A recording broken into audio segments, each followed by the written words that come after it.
The following video contains content some viewers might find disturbing. The views and opinions expressed here are not facts and are nothing more than entertainment. The views and opinions are not facts and do not represent the views and opinions of Xirtus or our channel, and do not necessarily represent or reflect the views of the guests, YouTube, Google, mainstream media, society, or civilization at large, or anybody.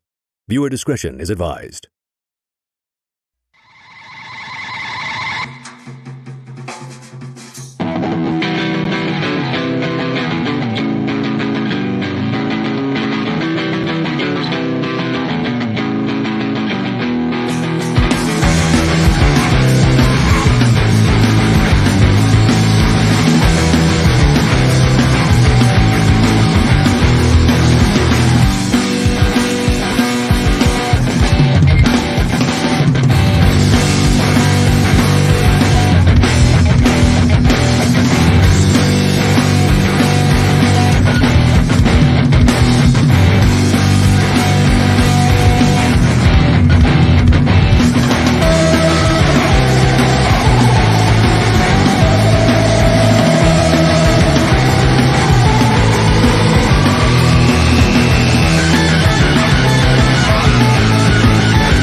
What up, everybody? I'm Andreas. Welcome to Wednesday Ultra. How's it going tonight?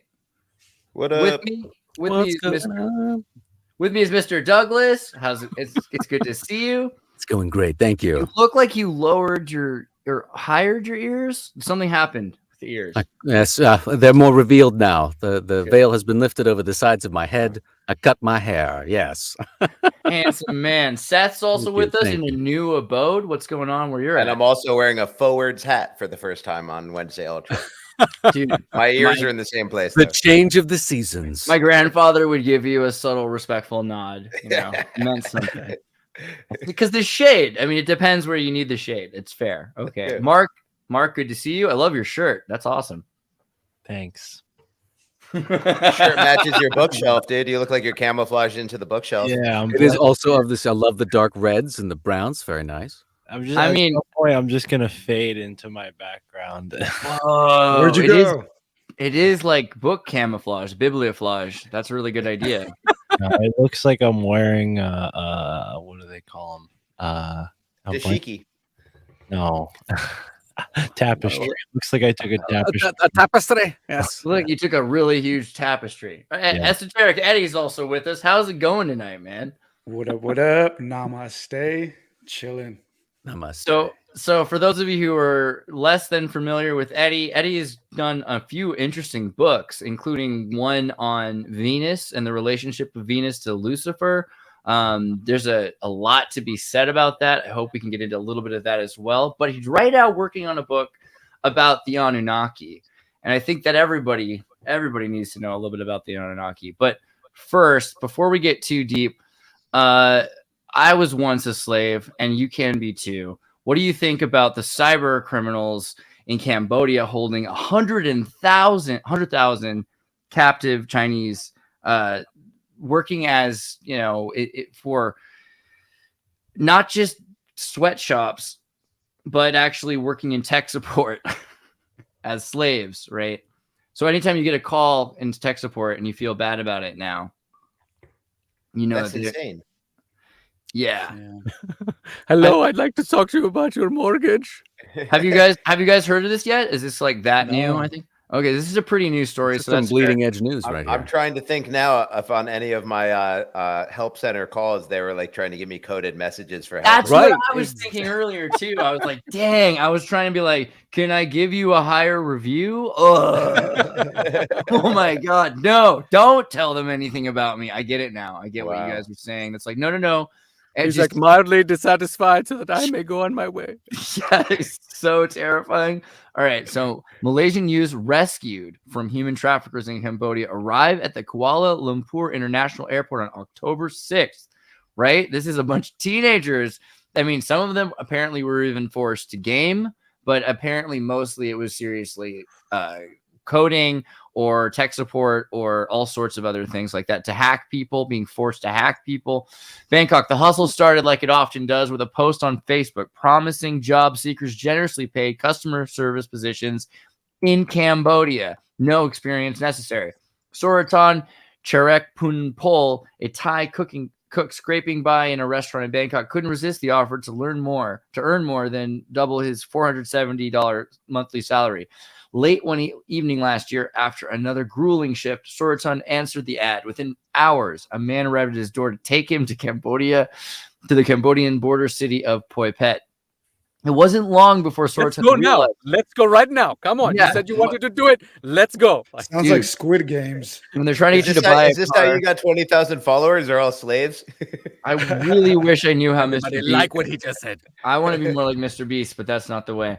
Dumped in a high-rise building above a casino, he was turned over to mobsters who seized his passport and put him to work bilking gamblers on a sham sports betting app. Whoa, Wow. dude. That's amazing. That's like borderline Clockwork Orange when you said people were being forced to game, because that's like usually a voluntary activity where like people are addicted and can't even stop. Right. Yeah. I mean, but here you got also, he's gaming. It's like you're in a virtual casino and you're at gunpoint. So you have That's like to, virtual American like teenager life. You're like stuck in a tiny room and you can't stop gaming. I mean, that's not really that different than what we have going on.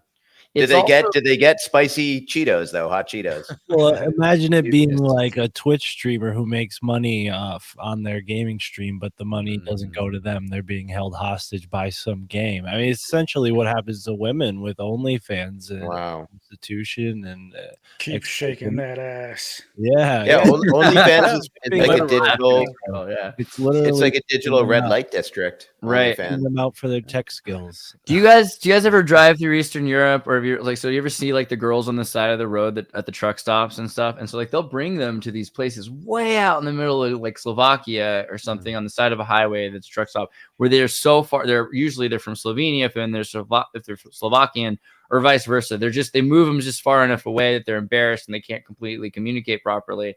And so here's an example of that. They're being moved to a place where they have no idea how to communicate with the people in the outside world.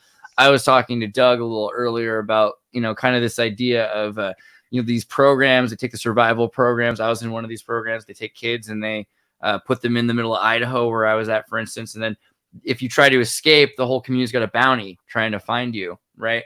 So this is something that's been going on forever. But now it's just so well contained, and they can make so much more money off of it than they ever said before. The bosses said if I tried to leave, they would just sell me to another gang, said Sorotan, a rail-thin 20-year-old from the central Thai city of Nakhon Pathom. That's when I realized I was a slave. In dystopian nightmare come to life, the Cambodian government has given Chinese crime syndicates free reign to bring in tens of thousands of foreign men and women who, according to the Human Rights Organization and their own accounts, are held captive to work in crowded cyber scam mills. I mean, so this is... They're working on Chinese victims, though, right? I mean, they're not contacting American people for customer service stuff. They're taking Chinese people to use them against other Chinese people. So one of them so far was a Thailander. So we're already aware that it's going to be a bunch of different people besides just Chinese citizens. The other thing that we have to remember how human trafficking works in terms of value, it might be a little less likely to get like a Russian girl or to get an American from San Pedro, the Californian human trafficking export capital of San Pedro. It's pronounced San Pedro. It is pronounced San Pedro, and thank you for taking the Slavic approach to San Pedro. That's the way it should be. I mean, shout out to Split Vision, my homies from San Pedro, amazing reggae band. Right, and all the Croats with your Dalmatian dogs and your kibbutz. I mean, there's some cool stuff going on. Don't get me wrong. Somebody says in the chat that they have these people build up like accounts. I guess this is like the video game like Dragon Slayer back in the day, where you had to walk around like killing like 1 million porcupines so you could like go buy a wooden sword or a better shield or something. Purgatory, as the Catholics used to refer to it, right? So these people, basically they're like, what do they call it? Level building or level? What do you level? Yeah, where you level up, that whole thing, right? And then they sell their leveled up character. I mean, that sounds like actually like a good job. You know how they say like all the summer jobs have been taken by illegal immigrants from like high school kids. That sounds like a good summer job. Just play Dragon Slayer all day and like build up like a level 60 wizard and then sell it. I want to find out who the sleuthers are that are going around in these MMORPGs like, oh, we got one. This is a Chinese slave here. You know, right. Like who's figuring? Do you need help on your quest? Yeah. Do you need assistance? Yeah. I mean, it's like, it's also probably kind of confusing at first what's going on until they realize that they have no choice. Like he said, he realized he was a slave when they said they would sell him to another gang.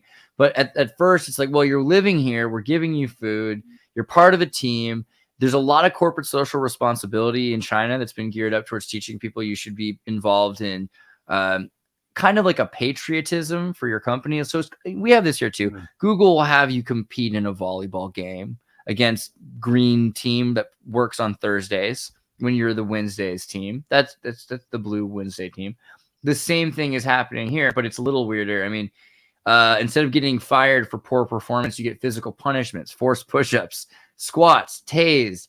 Can you imagine? Like, honestly, and I'm not condoning this. I'm just saying that like I would probably buy a unit that tased me to play Call of Duty better, you know. But deprived of food, locked up in dark rooms, or worse, said Jacob Sims, country director for international justice missions in Cambodia. We're certainly not condoning it. We're definitely making. Jeez, no. We're making light of something that's obviously very dark, but right.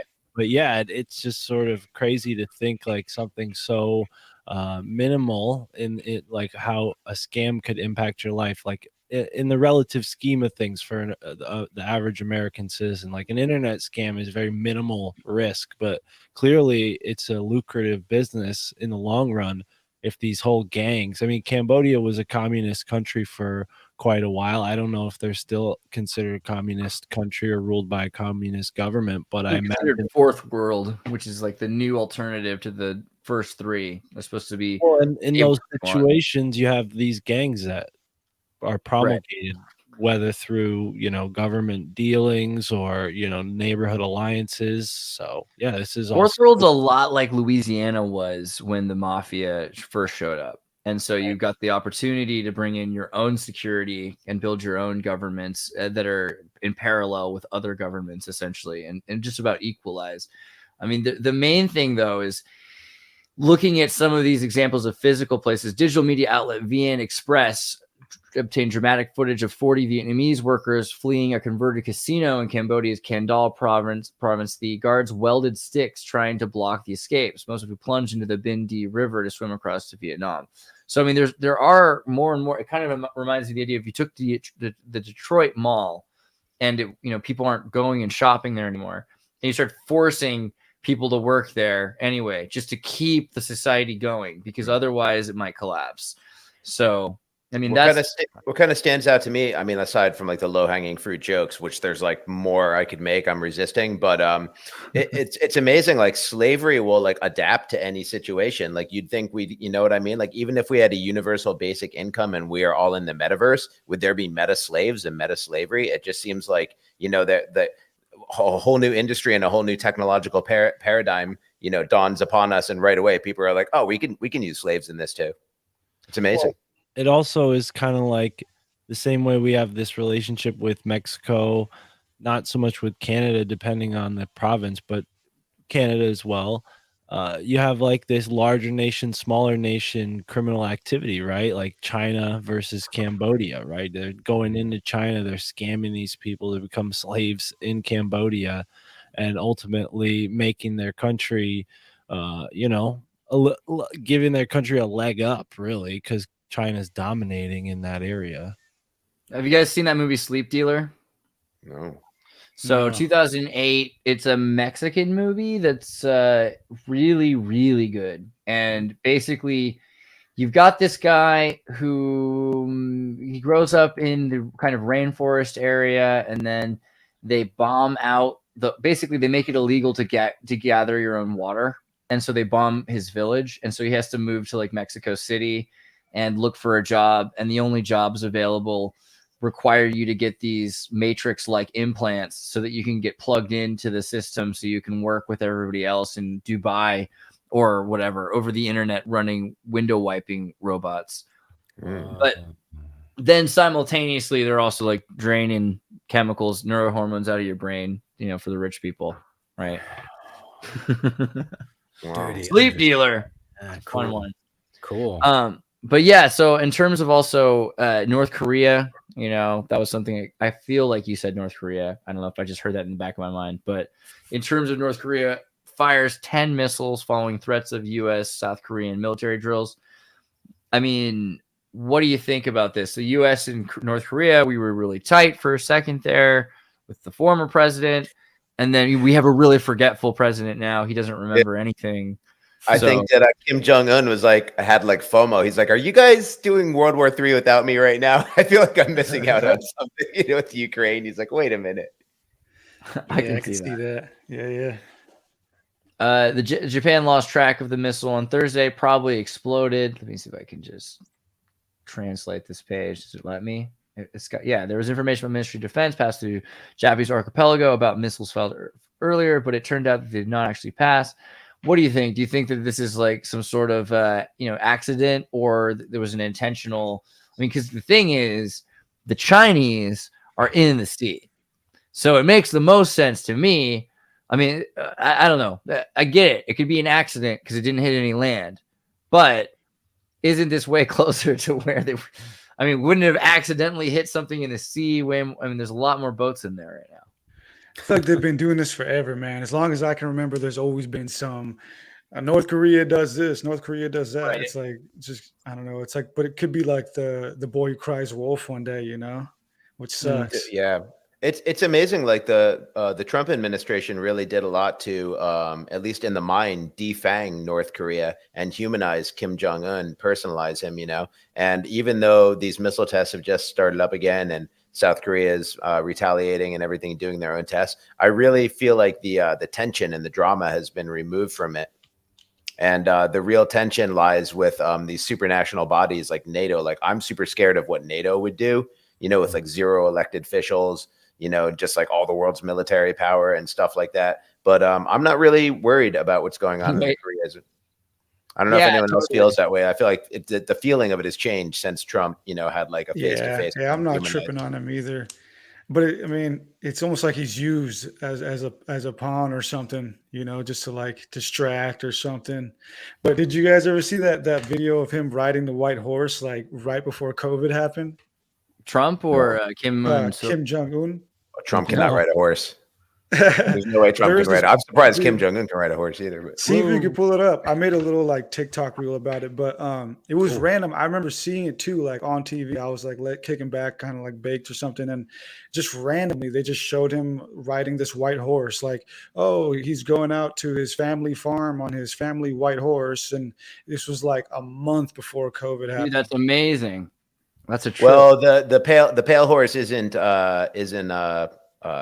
what is it? Pestilence, famine, plague, and death. What color is the plague horse? It's red, right? I think so. I don't know. Yeah, the white horse symbolizes something else, but it was that's just death. White horse is death. Random.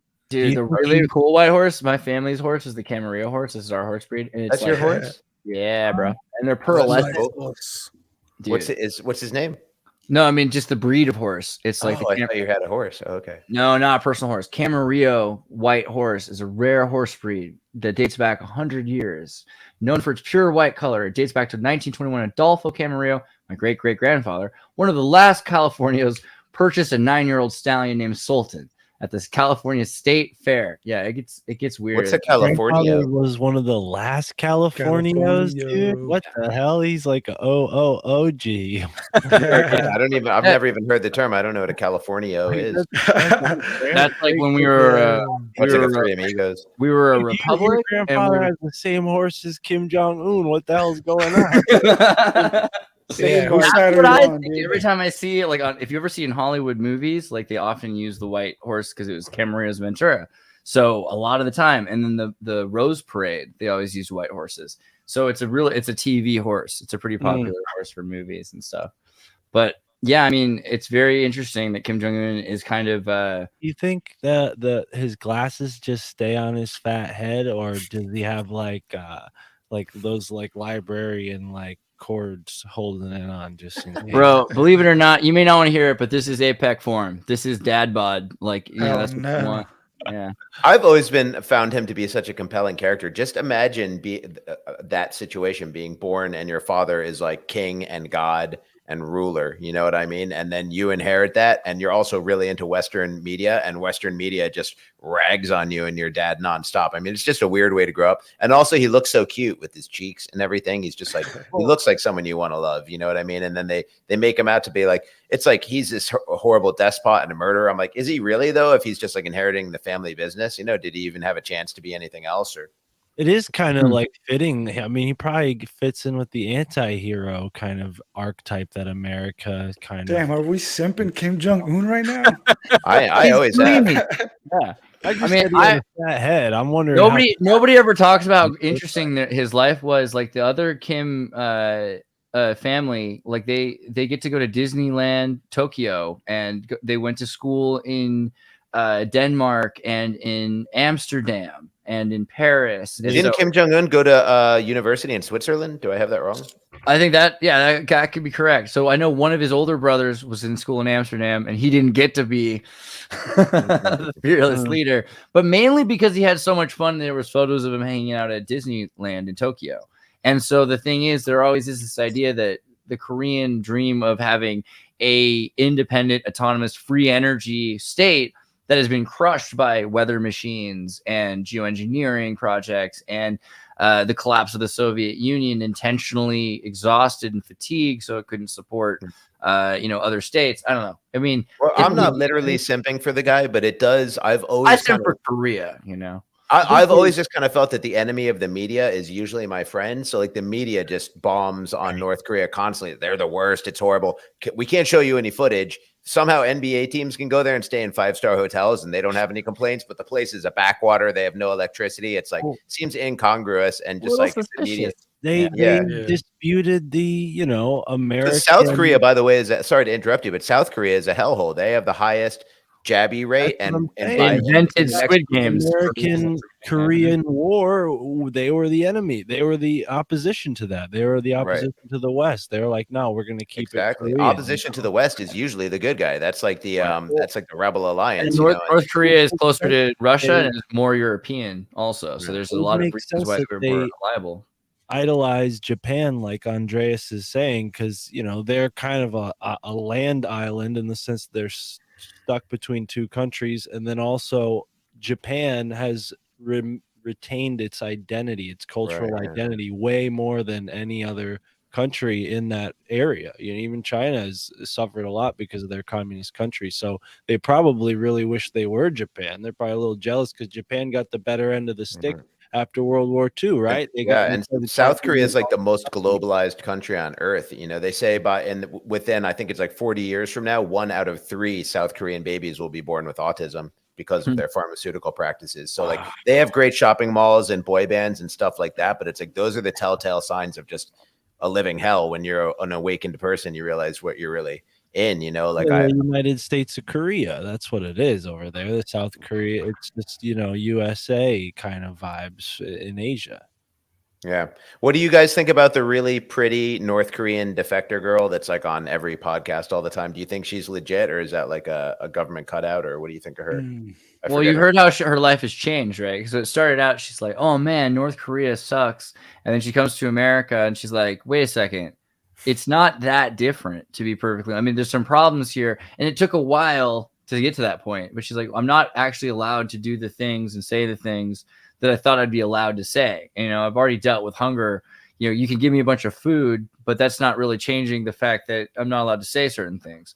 So it's not exactly like she as cut and dry as it used to be when she first got to America. And she's like, oh God, I am so grateful to be here because I don't have to wait for someone to drop a DVD tied to a balloon to like watch like new episodes of Dawson's Creek, which is apparently the other thing about North Korea was there was a lot of interesting stuff going on. People have access to DVDs. There's all kinds of media that's being dropped. People distribute and share.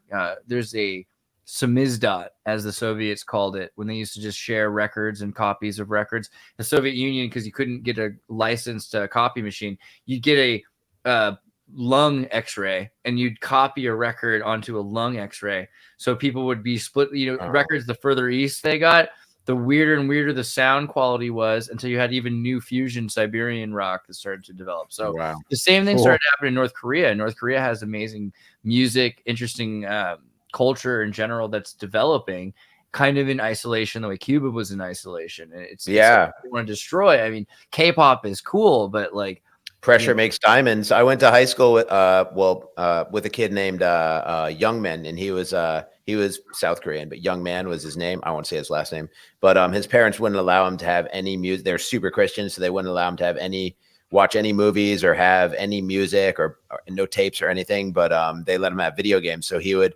record the video game music onto tapes. And this was like original Nintendo and Sega, and he'd be listening to like the Sonic the Hedgehog soundtrack in his headphones in school and stuff. Motivational. You fast forward into the future, and that's like big business right there. And there's like bands actually making 8-bit music and stuff. So.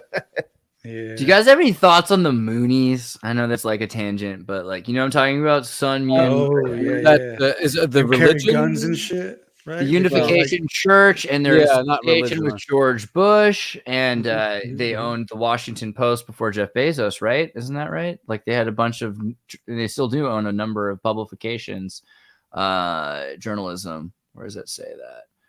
Related organizations. That makes sense. I mean, they have a massive church just outside Washington D.C. So media, New York Times. Are they the ones that carry the big ass guns?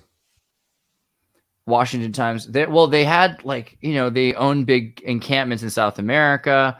They made the people who joined the church give up all of their wealth to the church. So a lot of people were trying to get their kids out of the organization in the United States.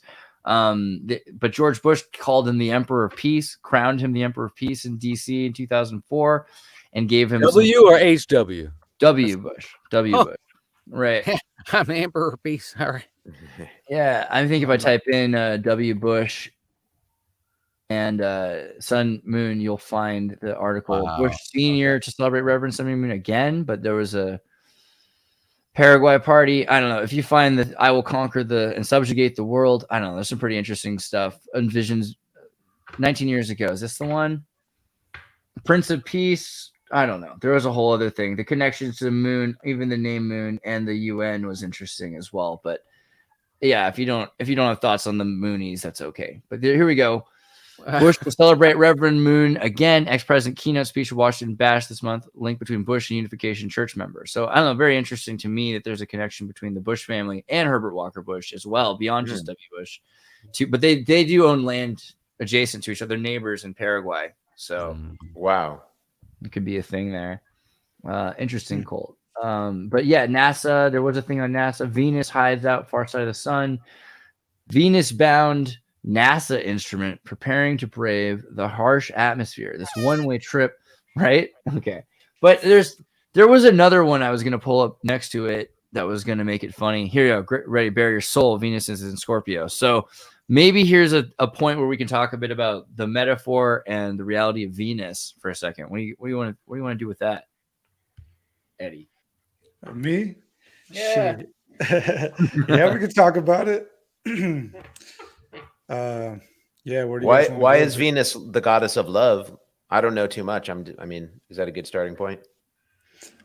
I guess so. Yeah. Well, that primarily, I don't know too much on that, but primarily I would assume that comes, of course, from Venus, the Roman goddess, and Aphrodite, the Greek goddess. But the whole love aspect and the sexual aspect of Venus in general, I would say it goes all the way back to Inanna, the Sumerian version of it. And all throughout time, the different Venus representations have always had that sexual and lust aspect of it. And I think it goes back to Inanna, because even in ancient times, she was always depicted as like this busty and lustful character. I think there's a Sumerian story where she tries to seduce Gilgamesh, and Gilgamesh, being the badass that he was, didn't simp for her. I think he was like the only guy in human history that didn't simp for her and rejected her, and she got real pissed at that and tried to kill him. But that whole aspect of her being sexual and lustful and love goes back to Inanna for sure. I mean, so it's interesting also the connection then with Phosphore in the Erasmus text. I know you talked about that before. Do you want to elaborate a bit on its connections in modern culture? What's the other thing people associate with Venus subconsciously? Well, a lot of times it's with fire, primarily through Lucifer or the morning star. And Venus is the morning star because it's the brightest celestial object in the sky preceding the sun. And that was the symbology and metaphor that was used by the prophet and scribe Isaiah when he wrote the famous Lucifer verse.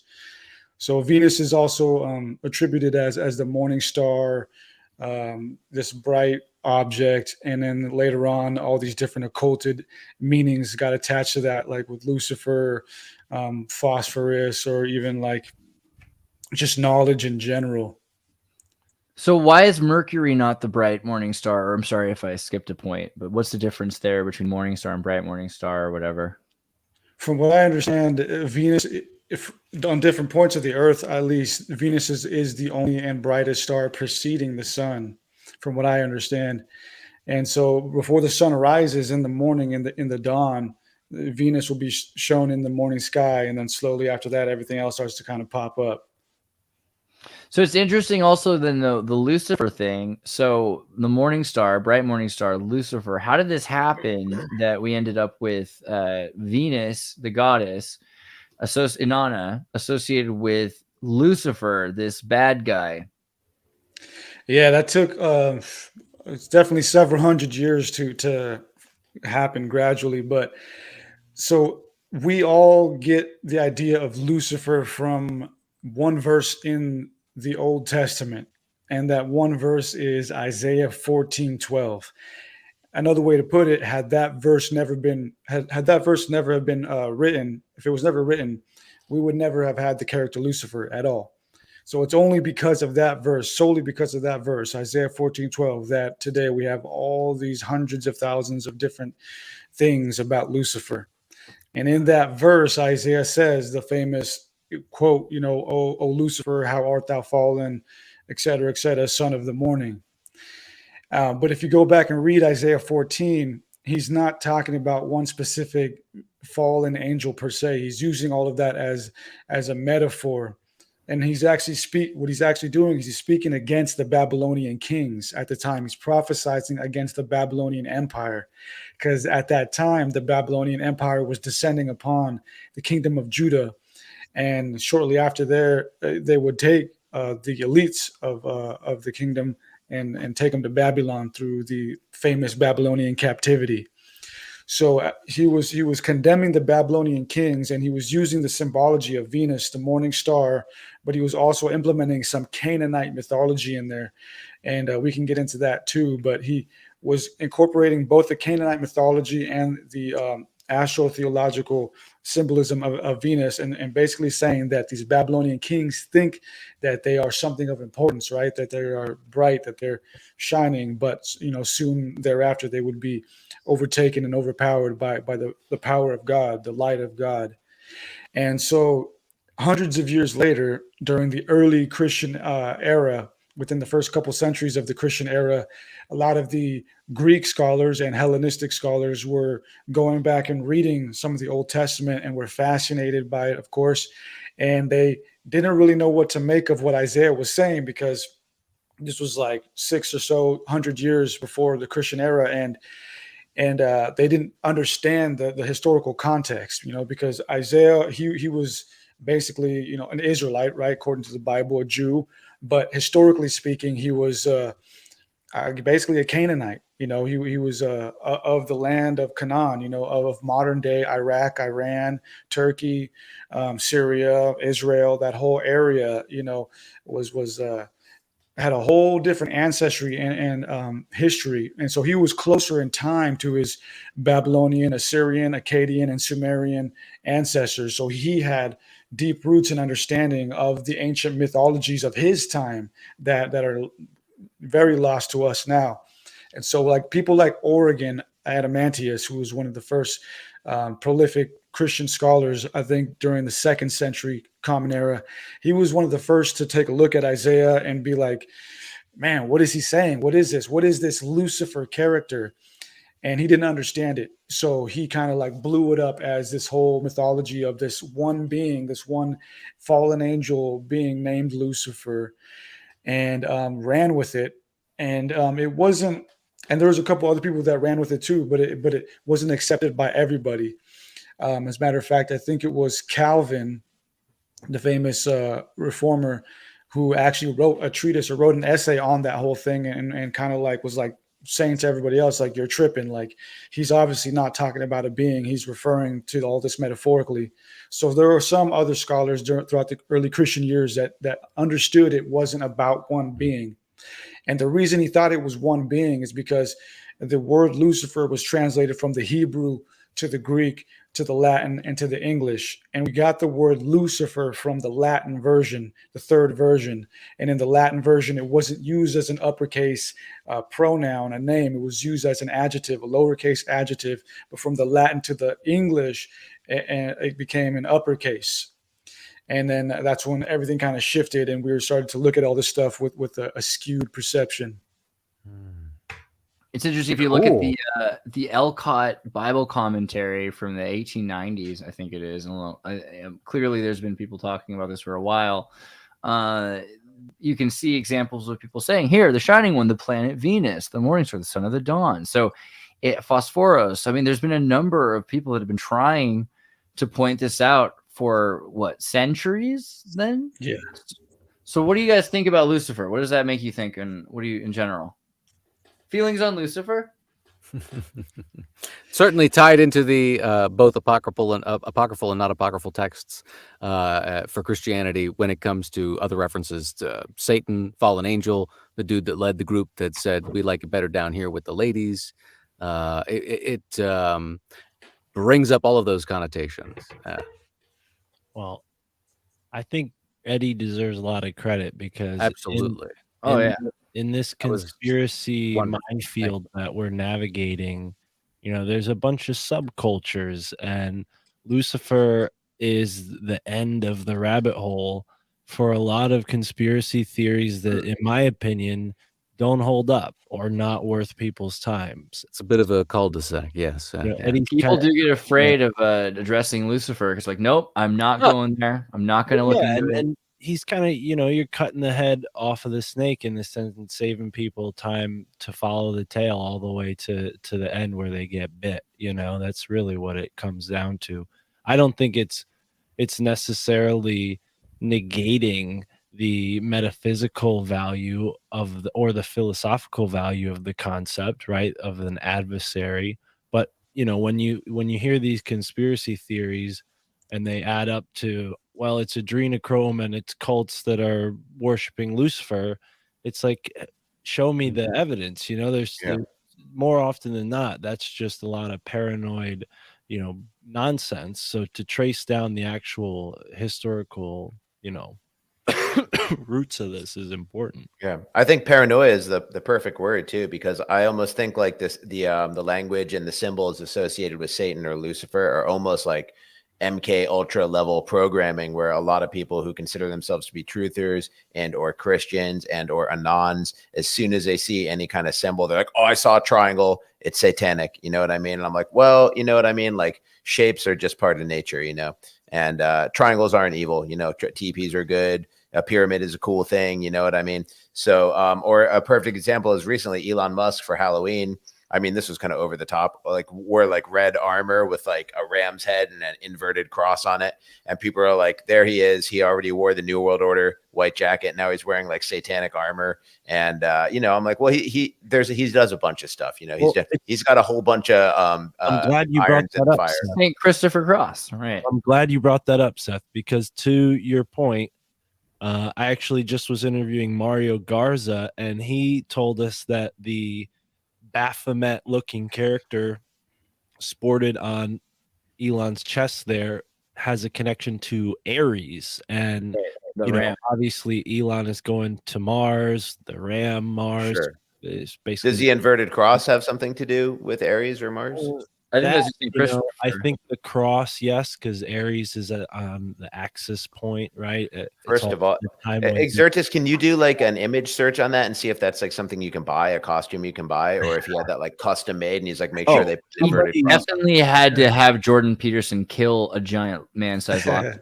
That is what that is. Somebody actually mentioned the company that made that in the. You know what's funny though, man? It's like everybody's tripping on him, but it's like we all go out dressed as like demons or like something weird and fucked up. You know, it's like it's Halloween, dude. You Right. know? Right. Yeah. It's like But your girlfriend's probably going as a fucking nun with an inverted cross or some shit. I took the St. Peter's Cross to be like the Vatican is coming with me kind of a thing, you know, because like the space Jesuits, that is a thing. And you know, baptize an alien. You've seen that book, right? Would you baptize an extraterrestrial? Right. So there's a bunch Sure. what they're looking for in the future. So I mean, I imagine like that's the whole thing with the rosary, right? The rosary is just a keychain to a spaceship. That's got to be what's going on. By the way, this totally depends on how smart the alien is. It could be like an alien jellyfish. I'm sure no one would baptize that, you know. You never know. You never know. I'm already wet. Well, I maybe already found the Who said that? Who said I'm already wet? That was you. That was a good one, dude. Well, all right. So, so Lucifer isn't really Inanna, but it's based on that poorly, and maybe there's something here with the polarity and the inversion, north and the south, and we've got masculine for feminine. Saturn used to be feminine, so is there something going on with? Would you say there's a Sumerian? Do you think Pazuzu or somebody like him is the Lucifer of closer to the character Lucifer that we're looking for, like an evil character? Possibly. I think Pazuzu would be closer to the devil. Okay. Because Lucifer in the occulted esoteric symbology of it is more like this, like almost benevolent anti-hero thing. Whereas like Pazuzu is more like yeah. Pazuzu is more like straight up just devil, you know, like. But is we're dealing with Satan and the devil. Are they all synonyms in your cosmology, or are there different things? They're all different things, and even some of the biblical stories kind of make that apparent. And you know, maybe not so much in the Bible, but a lot of the Apocrypha does. Like for example, I'm actually working on a short video on the Book of Bartholomew, which is my favorite out of the Apocrypha, at least one of them. And the Bartholomew is a trip in himself. He's one of the apostles, and he was skinned alive, so they say. And if you go to Michelangelo's painting, the Last Judgment, if the Last Judgment of Michelangelo, you'll see Bartholomew like to his left or right on a cloud holding up his old skin. because the story goes that Bartholomew was skinned alive. But in the book of Bartholomew, it makes Oobleck actually weirder. yeah, that's the painting, and Bartholomew's like right at the right foot of Skin Christ in the suit. middle. That skin suit right there. Yeah, that's Saint Bartholomew holding up his old skin. Whoa. But in the book of Bartholomew, Jesus takes the apostles on this trip, this like psychedelic trip. He it's like a field trip. Hey, I'm going to take you guys to hell, and then over here, and everybody takes them to hell. And as they're like going to hell, there's a conversation between the different demons, and there's a devil, and then there's like a Beelzebub, and so even in the Apocrypha, there's like if you guys need a $7,500 Tesla suit, here it is. Devil's champion. I mean, he did go out of his way. All right, could be trolling, you know. Yeah, he's a troll, man. I feel like everything he does is like a troll. How come Bartholomew there has like a black hole crotch? I don't see that in any other Michelangelo. Is that like something significant to him, or he just got him in a bad position where he couldn't? He didn't shave that day, man. Yeah. No, Michelangelo was asked to paint over all of the private parts. So they all used to be naked, but he was asked afterwards to like paint. Wow. Over. And he was like, then he just still did it a couple times. He's like, whatever. Yeah. But so in the Apocrypha and even in the Bible, like if you read between the lines, there's a distinction between the devil and some of these other demons. So there's like a hierarchy, and Lucifer would be a part of that hierarchy. The devil and Lucifer are not one and the same if you buy into the biblical narrative. Wow. Yeah, it's interesting in the Bible, people confuse these concepts. For instance, the serpent, the most cunning beast of the field, never referred to as the morning star or Satan or Lucifer. I mean, it's a weird presupposition that we have that the serpent is somehow Lucifer, but it doesn't say that. Yeah. It's also a weird, supposition that the serpent is the bad guy. You know, he's like, you're trapped here in this garden. Everything's fine. All you got to do is not know anything. If you know anything, we're kicking you out and you're going to have pain and starvation and stuff. It's like, that's pretty scary. Knowledge is sorrow. That is a thing. But okay, in terms of gods and demons and angels and Anunnaki, like what's the deal there? All right. So I just published my second book, The Anunnaki Theorem, which is my take on the whole subject. And like most people, when I first heard about it, it was through Zecharia Sitchin. And I first came across that when I was like in ninth grade, eighth grade. So back in like 2009. And I was a Sitchin fanboy. So I just took it for face value for what he said it was. But over the years, I had my own critiques and I dug into the research myself. And so this book is my own conclusion after looking into this stuff myself and from what I could find. And to make it short, basically what I conclude is that if the Anunnaki were real, according to our ancestors who wrote about them, I think that they were survivors of a cataclysm. I don't think that they came from a different planet or a different dimension. And I could be wrong, but just after looking at this stuff critically through my own scholarship, I think that they were survivors of a flood, or maybe not a flood, but a cataclysm for sure. And there's a reason why I think that, because the texts kind of make that apparent.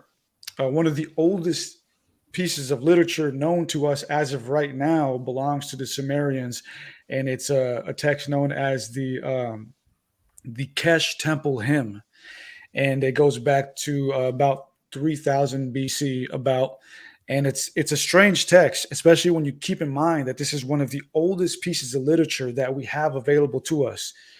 So this is at the earliest of beginnings of our entire existence as a human during the modern timeline. And the Kesh Temple Hymn talks about these beings, the Anunnaki, among these priests, I'm assuming human priests, building this structure and getting it prepared for some kind of ritual. So the oldest piece of literature we have is about these beings and some priests getting ready for some ritual, which is strange. And among that is also the Enki and the World Order text, which is almost just as old. And in that text, we see the Anunnaki, specifically Enki, organizing society and civilization. Like he's like setting up different farms and domesticating the land and the animals. And as he's doing that, he's instituting or employing other Anunnaki over certain aspects of society. Like, okay, you're going to watch this farm, you're going to watch that farm. And also in the text, it's mentioned that he comes up with the calendar. And so basically what we're reading is a group of beings, physical beings, setting up civilization, or what I would say restarting civilization. Geoengineering, right. And what makes it very clear in the Enkian World Order text for me is that they survived a cataclysm and that they're physical beings, is that there's a strange passage in the text. And it says that there were the nomads who had no house or no animals, who Enki blessed with animals and a house. They were known as the Martu nomads. They're mentioned twice in the Enkian World Order text. So here you have the Anunnaki, who are supposed to be the gods of creation, setting up society and giving people their respective positions within it. And then as they're doing that, off to the side, there's these nomads who are disenfranchised, who don't have houses or animals. So that tells me that they're not starting civilization, but they're restarting civilization, and that there are other people that weren't as lucky as them and that were disenfranchised, who they had to help out. So in the end of the book, basically, I conclude that they were from here. They were humanoid beings from here who survived the cataclysm, who restarted civilization and wrote themselves into our history, our current timeline, as the gods. Wow. So do you think that they were, like, how different were they than us? Do you think that they were a different size? Do you think that they were live longer? Anything like that? Well, they definitely weren't human by definition, because we are human. And according to the ancient texts, we were created as an admixture of them and some Neanderthal-like being, we can assume. So what human means is a mixture between the Anunnaki and some Neanderthal or pre-Homo sapien being. That's what a human is. But by definition, they were not human. They were a pure breed of Anunnaki, if you will, of a humanoid type of being, but a pure DNA and pure genetic substance of something completely different. Would they be man then? I mean, if we're human and we're a combination of them and something else, wouldn't they just be man? Yeah, they would. But they were more purebred. It's like a difference of like a wolf and like I'm saying, like, who's man? If we're human, who's man? Because the Bible refers to man and law refers to man. But like, if we're human, then who's man? Have you guys seen these pictures? Arya Sulin yesterday was talking about the hairy Mary. The idea and all these icons of Mary Magdalene being covered from head to toe in fur, like Chewbacca. And the idea that also Mother Mary was like this as well, that there was another name, Kathy, or something that connects to like the Katia and the cathedral and all these things like that. Do you think that maybe they were hairy, or that we were hairy, or anything like that? Any of these thoughts on the wild men? Well, according to some of the depictions that we have, they definitely were hairy. They had like beards and long hair, but they'd like to braid them up and stuff. So I'm assuming they were hairy, maybe not that hairy, but for sure. Just based off that image right there. It hairy, man. That is some Addams Family hair. Well, all the hair was contiguous from the top of her head in that picture. It's not like the hair was sprouting out from different parts of her body. Those are looks all like long. She's got a nice long t-shirt. That's a different story. Down to her ankles. But there are Mothman from He-Man and the Masters of the Universe. There are pictures of Mary covered in hair that are more like fur on her body as well. I can look, but in general, if you look anatomically correct, okay. But the wild men, there's tons of these pictures in the Dark Ages of furry covered people. And China has them. The Jesuits have them. On William Randolph Hearst Castle are sculptures of wild men. I mean, it's a traditional story, and oftentimes, as you saw in that picture earlier, a giant. See, here's an average sized man on a tree that he's holding over his shoulder. So this idea of these very large characters, last of the giants, right? Related perhaps to the Anunnaki. That is that Genesis 6 story, right? Yeah. Well, what's interesting, what I found too is, so Sumer was eventually destroyed through different things that happened, and we have stories left behind from the Sumerians and Assyrians and Akkadians of the end of Sumer. And there's one fascinating text known as the Curse of Agade, I believe. And this the end of summer. That's too funny. End of Sumer. The Curse of Agade, I think, is one of the texts. There's different ones, different versions of what happened. But in the Curse of Agade, if I'm correct, it talks about a race of these people called the Gudians, and that these Gudians were nomad barbarians who had canine-like instincts and the features of a monkey, is what it says. So it says that these Gudians who had canine-like instincts, so I guess very, ravaging, and Like monkey-like Neanderthals. features, came down and swooped and just like murdered everybody. And that was actually one of the causes that resulted in the end of Sumer, along with this also like 300-year drought that went on and all this other stuff. Dude, these eyes are like a Georgia. What's that? The Shield. The Shield paintings, right? Shield eyes painting. And Egon, no, I don't remember. Whatever. The eyes, huge eyes, anime eyes. All I'm trying to say. Gotcha. Yeah, and one thing we got to remember though is like just like us, our ancestors were artistic, and so a lot of this stuff doesn't have to be taken for face value. Like they were trying to convey certain things through art at times too. I have a bonehead question. How come the Mongols used to dominate all of the Asian continent and they were like the hairiest people on earth, but all their descendants are like totally hairless? Like Chinese, Japanese, Korean, like they're like very hairless, but the Mongols, who they're all descended from, were like the hairiest. That's a great question. I have yet to dive into the Mongols, but were they that hairy? Is that like a stereotype about the Mongols? I knew they had like mustaches. They were like thick with body hair. Yeah. Huh. I did not know that. They had more hair than the average. They still do in the country of Mongolia. Like even the women have kind of like, I don't want to like, lump them all into one, but have all up there. I get it. They're a little back more hair and stuff like that. Year-round blankets have value. It could have something to do with just like micro evolutionary changes because of the environment, though. Also, I don't know. Yeah, it seems like certain traits, like the hairy traits, the more stocky traits, and one thing that I've realized over the years is like the almond-shaped eye trait, like is always an indication of something ancient. Not so much like the current Asian type, or I guess like Chinese type, but like this like Amerindian type, like the Amerindian almond-shaped type, like the Olmec, like how they have it, like that trait. It kind of is usually an indication of something ancient as well.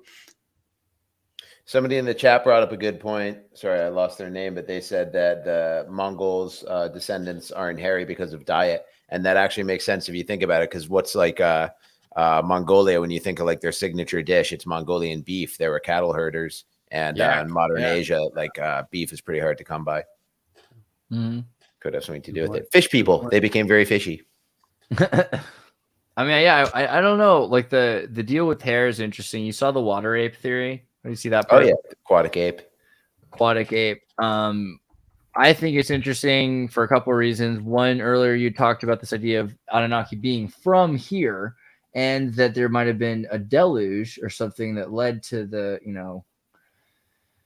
there's just so many places you can go with Nirvana, never mind. But I just meant in terms of the aquatic ape theory hypothesis that humans had at some point, we had been in the water, whatever we are. There's a period where we were living in water, hence the body fat and the light hair that runs against the water. I don't know. Do you think that there's any point to that? Do you think that maybe we lived through a water world period? World, yes. I definitely think this Earth has produced many different types of beings over the millions of years, if not billions of years. Like I think that we're just living in a small sliver of time. Like our current timeline that we're all a part of goes back to at the most 7,000 years to the Sumerians and the Proto-Sumerians. But that's just a small timeline because you have the Göbekli Tepe and all this other stuff that we're starting to cover that goes back 12,000 years. So that's small compared to just a million years, compared to millions of years. So I think that this Earth has definitely produced many, many different civilizations, many, many different epochs of time and stuff like that. Like the reptilians, I kind of side with Credo Mutwa, in saying that the reptilians even are from here. but they belong to an era of time that goes back millions of years. Yeah, I think that's even congruent with the Bible. It kind of infers that they're all different kinds of beings and they're all from here. And the only kind of a being, if it's even a being, that can be in or out of the firmament, here or outside of the realm, is angels. And they can come here and they can take the form of anything except for a dove, right? Yeah. And speaking of that, like, all right, so, well, I guess I would say, speaking of that, the only thing that we know of, really, I guess I can say, that exists outside of the firmament from what we can actually see are UFOs. You know, and I don't mean like mechanical craft UFOs, but just like the UFOs that are for sure not Nazi or American. How do we know they're from outside the firmament, though? Well, we don't for sure, but it seems that way. And I bring this up because this is actually just something that I kind of just realized recently. I was putting together a UFO compilation video that I have on my channel, Esoteric Eddie TV. And as I went out to do the research, I wanted to compile all kinds of cool footage of UFOs, just to make a cool, stony little video. Like, there was not much thought behind it. But as I went to go find the footage, what I found was like 9 out of 10 videos you find, if not 100% of the videos you find online, are going to be of these orb type things, of these orbs or these light formations. Like, you will not find a video of some mechanical craft that is not convincingly that is convincingly not American or Nazi or something. Or so CGI. that exactly. So I was like, what are these orbs? And then in that video that I made, I found this famous event that happened. I forgot the event, but you guys have probably heard about it. There's a painting of it. Ancient Aliens has showed it a bunch of times. There's this medieval painting. Yeah, there's this medieval painting of all these orbs in the sky. And this dude wrote about it. It's this famous event that happened. And he's like, oh, this one day, all these red and black orbs started attacking each other in the sky. And Nuremberg, I think that was in Nuremberg. Yeah. You have this picture. Xirtus. Yeah, there you go. Right there. 17 something. Yeah. So these orbs, whatever they are, they've been bouncing around forever. And so when I put this video together on my channel, you'll see all the videos in my channel, all these orbs. And so UFOs, like real UFOs, these things are, I guess you can say, angelic, divine, you know, because they're not from here. So I think they're from underwater, because like there's footage of the orbs going in and out of the water from the Air Force. So it seems like there's a lot more going on underwater and inside the earth than we're really privy to. And that's probably like the better area of exploration than trying to shoot up outside of the firmament. Yeah. I mean, everyone's always talking about the orbs they see at festivals, and then people are like, oh yeah, of course, you're at a festival, you see orbs. I saw 2 orange orbs. That's my one supernatural event of my entire life. I saw in broad daylight 2 orange orbs went over my roof, and I was on my roof. And just like the way they're indistinct, they didn't have edges, and the light wasn't like coming from anywhere. It just like was like a solid fuzzy light. Like, my eyes told me right away, this is like a new thing you've never seen, and you don't know the word for the texture or the light or anything like that. And I was like, this is something different. I don't know where it came from, but I saw them myself, so I can verify that there's a real phenomenon. The only time in my life I ever saw anything, you know, that I couldn't explain like that. I mean, awesome. if you were gonna, awesome. if you were gonna go, if you were an alien orb or a collective horde or swarm of them, you probably would go to a festival. That seems like the place to be if you want to get to a critical hey, what if they doing? Yeah. I mean, so what do you think about orbs? I mean, I remember that DuckTales. Everything goes back to DuckTales. What's it called? Micro size. I don't know if that's the name of the episode. I bet Ryan Bledsoe. He has a pretty compelling story. His father has, his father's story. I think is there was a movie based after it. It was this UFO encounter on the Cape Fear River. But yeah, I met Bledsoe in person. He's a nice guy, and according to him, when you go to his property, the orbs will come to you, right? They see him all the time, and he has basically an open invitation for me to go down there and check out the orbs. So I haven't been down there yet, but when I go to North Carolina, I'll let you guys know if I see any orbs. In season 4, For sure. episode about the microducts, what ends up happening is these aliens come from another dimension through radio. When they get there, they shrink down super tiny, and they've got a machine that can enlarge and shrink things so that people can have more food or something like that. They're trying to make a deal with McDuck directly so they can get around the governmental middlemen. But yeah, this kind of idea of micro-sizing consciousness kind of emerges. Do you think that there's something about size not mattering, or are they maybe like, what are the light orbs? Yeah, this is actually a thought I had one time. This is a theory on UFOs that I haven't heard anybody bring up before. It's like it's all interdimensional or this or that or interplanetary or whatever. But what if the reason they're able to escape and appear so quickly is because they are actually using the power of micro and cosmic technology, and they're not disappearing. They're just vaporizing back to like the microscopic level or something. It's like electrostatic. Jeremy Fawcett here, 1123. Always here. We love you, Jeremy. Thank you. What I can say for the orbs is I saw 2 of them and they were moving together just in a straight line all the way across the sky. So that tells me it's not like a ball lightning or some kind of natural phenomenon, but it was something that was on a charted course. And the fact that there's 2 of them together, there's like communication, or like they're on the same journey together. So it implies that there's some sentience involved. Either they themselves are beings, or it was some kind of a piloted craft or drone or something like that. Yeah, man. Yeah, some of the video out there, it's like it seems like as if they're alive, they're sentient, they're cruising, like they're kicking it with each other. There's a couple that I have on my video where they're like they come out of each other, like they'll come out of each other, they'll like swirl around and dance, and then they'll like meet back up and then like cruise together. It's almost like birds or something, or like dolphins, like just playing with each other. Have you heard of the UFO clouds? What do you think about the UFO cloud thing? Oh yeah. So we always hear about geoengineering, and we've seen all the pentagrams drawn in the sky by planes, but there's these like crazy, interesting clouds that form over and move around the sky in a solid pattern like this. And I'm sure there's great explanations for how this could happen without alien consciousness or something like that. But do you think there could be, some kind of, it would be a pretty good camouflage, right? Yeah, it'd be the perfect camouflage, pretty much, because I mean, clouds are in the sky all day, and it's perfectly normal for them to be there. So it's like, hey, man, let's just pretend to be a cloud. Or maybe the cloud is some sort of a reaction to, the electrostatic off of the thing. It produces the exhaust is the cloud, or the cloud around it swarms around the thing. I don't know.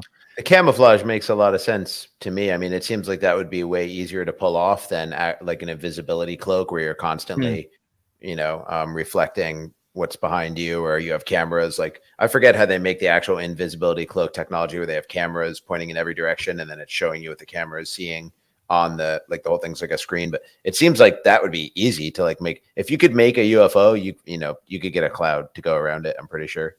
Yeah, dude. I don't know, the cloud thing's the trip, but for me, I kind of side too with Carl Jung on a lot of this stuff, that there's also the subconscious, the collective subconscious is also at play with all of this. So there's something going on with that. Like, we're just projecting a lot of this more than not, I think.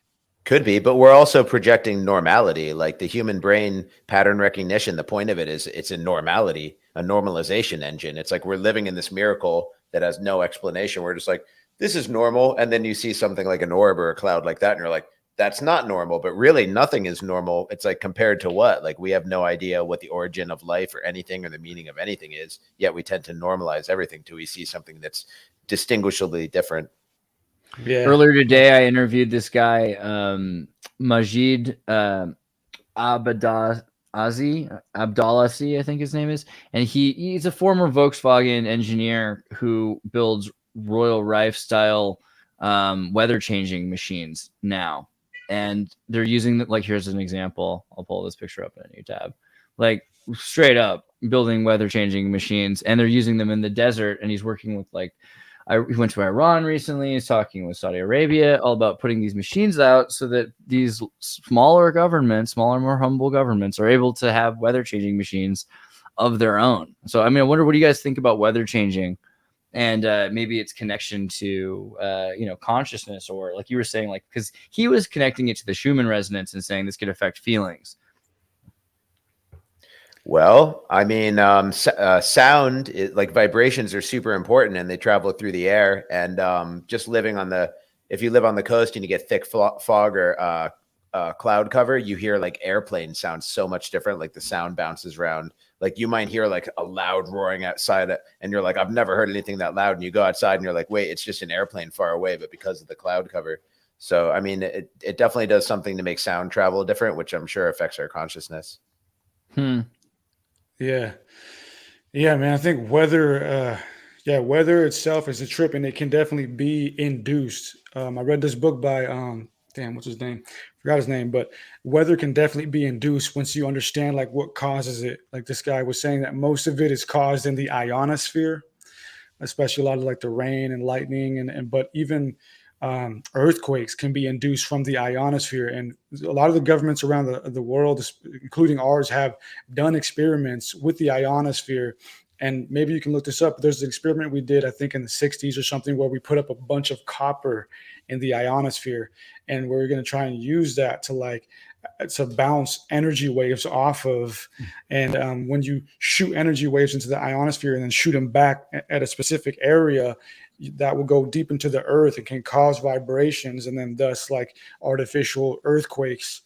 So weather can definitely be manipulated, and not in some magical way, but when you just start to really fundamentally understand how things form, like tornadoes, even I think they first start in the ionosphere also. So if you just create the conditions to be suitable for these different weather patterns, then you can definitely artificially create them. Is this the one, Project Westford and the Earth copper rings? Wow. Yeah. Let me read this really quickly. When most people hear the term space debris or space junk, they think of old deactivated satellites and spent rocket boosters. Some might even imagine equipment that's drifted away during EVAs, etc. Project Westford was a civilian experiment to create an artificial ionosphere above Earth on behalf of the U.S. military. It was carried out by MIT's Lincoln Laboratory, the Department of Defense DoD-funded research station located at Hanscom Air Force Base, northwest of Boston, Massachusetts. It was also meant to be the largest radio antenna in human history and fulfilled the goal of protecting the country's long-range communications, particularly in the event of an attack. The material of choice, millions of tiny needles of copper. Wow. So the electrostatic is supposed to keep them up in the atmosphere, or not entirely sure. This totally rhymes with the graphene antennas in the brain from the DARPA. I was just reading about this the other day. Wow. And it would just shoot out these little needles every direction. Each copper wire was 0.07 inches, 1.8 centimeters long, half the wavelength of an 8 gigahertz transmission signal beamed from Earth. This meant each wire was a dipole antenna. They were placed in medium Earth orbit at an altitude between 2,200 and 2,400 miles. At an inclination of 87. This is the Spider-Man electrostatic, right? Because you guys ever, think about how Spider-Man's always in the cartoon, he would just grab stuff all the time. Do you remember the cartoon? He was just like, where are the buildings? He's just shooting nets up, and you know what I mean? Yeah. But that could work if you were a Spider-Man, because Spider-Man would have the ability to shoot into the electrostatic. So that's basically how this would be kept up in the atmosphere. That's interesting. So some of these could and ought to be still up there. That could really interfere with the natural purpose of the ether too, because the ether is already a communication network, transmission device of its own, and then you put in a made transmission network up there. I mean, or maybe it's designed to assist with it. This is something also. Seth, you sent me this. Let me see if I can pull. So, looking at the bells, right? And so this idea that the way whales keep the same pitch, and so the same wave is being extended essentially because they're hitting the same pitch. So when it gets to them, they extend it by shooting out the same pitch beyond them. More conveniently, probably, you just have bells that when the ringing reached the bell, another bell would go off and it would continue the wave. So if you had a number of churches and they all played the bell in sequence, it'd probably take a certain amount of time. So you might have time zones that were dependent on how long the sound took to travel from one bell to the other. but then you would have this this continual flow of this wave, and you could have channeled waves that would flow. I mean, these bells were all over the world, right? You see bells in Bermuda, Indonesia, all across Europe. And by the way, the purpose of ringing them is to clear the air, literally. So it's like to reset the harmonic vibration. And then all of them were intentionally destroyed. I mean, we don't even have, the broke, but you see pictures of just miles of broken bells, that have been taken down and smashed. Right. How crazy is that? I mean, and it really made me think of, because all my education comes from comic books. Spider-Man with the black Spider-Man suit, Venom, the symbiote, the alien symbiote that infects you and you can't get it off. And the only way to get it off is through harmonics. So if you think of like the movie Spider-Man 3, which is from the comics, there's the big bell ringing, and then he's able to rip the Venom suit off of him because the bell is ringing and the sound's interfering with it. So it just makes you kind of put the pieces together. Like if the bells were used to clear the air and then they were intentionally destroyed, it's like we had this this device basically to maybe deal with what we call demonic possession or parasites. That's interesting. The bell and Spider-Man. Wow. Interesting connection. And I've been to those sound baths where you lay there and they do all the sound bowls and gongs and stuff like that. And that's like thousands of year old healing technique. So I don't know if you can replicate, maybe just with giant speaker systems, you can just play the same tone, like binaural beats, and you don't need the bells anymore. But we don't do that.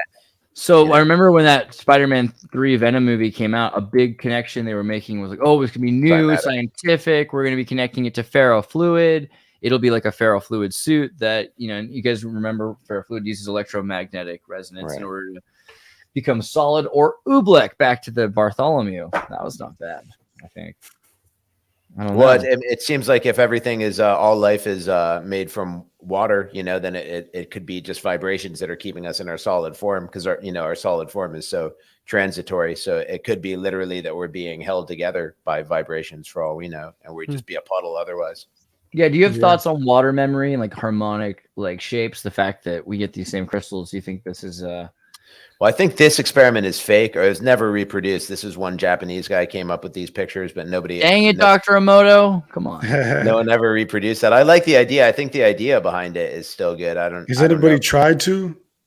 Do you know? I think so. Yeah. But you could look that up while you're here. But it could be real. I mean, just I'd love no to one try it. Yeah. What if the people who tried were so skeptical that they neutralized any of the effects because it's all based? That's totally I possible. don't believe. But let's say that you don't even really need the emotional intention. You can just play different sounds, and through cymatics, you can have water and it will become different shapes. I mean, they're all kind of beautiful, and none of them are chaotic. But and this goes to like the 432 hertz. I'd like to see that, like sand on a plate with 432 hertz, and you put it to the modern 440 hertz. Does it become ugly, or is it just a different shape? But I mean, the fact that they got rid of all these giant bells and it used to just be part of human existence, it's just all around the world, connected with religions or not, people were just ringing these giant bells all the time, and then they took them down and smashed them. I don't know if it was like noise complaints or something more sinister. Noise complaints from Venom, probably. Yeah, exactly. Don't clear the air. That's where we live. Part of religious life, though, right? Is the bell. So it could have been, twofold, political and symbolic. Yeah. Well, really, and the original intention of religion is to, to keep evil away, either metaphorically or literally. So the ringing of the bells, and even like the Muslim call to prayer, 5 times a day, all over Muslim countries are all singing, certain vibrations and stuff like that. So it's just, it seems strange that we have no explanation for why they got rid of all these bells when certainly everyone considered them to be beautiful artifacts and the sound is inoffensive, at worst. Yeah. It's interesting. Even Wikipedia has this article in water memory saying that water has the ability or purported ability to retain memory of a substance previously dissolved. I mean, I wonder. I mean, it looks like it goes back to at least 1988, but people have talked about this even before this in the 1600s, the idea of crystal growth and crystal memory and liquid crystal. Liquid crystal has become, I'm pretty sure, synonymous with television. So the next thing after the vacuum tube is the liquid crystal as an important magical technology. I mean, what do you think about crystals? I mean, crystals seem to be associated with radio and intelligence, and everybody who's trying to connect with demons or get Kate on FM, they need radio. One thing, some interesting thing that I learned actually recently is so that like that basic crystal formation that we all know, like that pyramidal crystal formation that when you like buy them at the store or whatever from the guru, the hippies, that formation, that pyramidal formation, that like the nicely cut one, comes from a guy named Vogel. It's called the Vogel cut, Vogel. Yeah, and he was a trip too. He was kind of new agey, and he believed that these had a lot of power and could retain memory and could be used to heal. So it's actually thanks to this dude Vogel that like pyramidal shape became a very like I guess normal thing.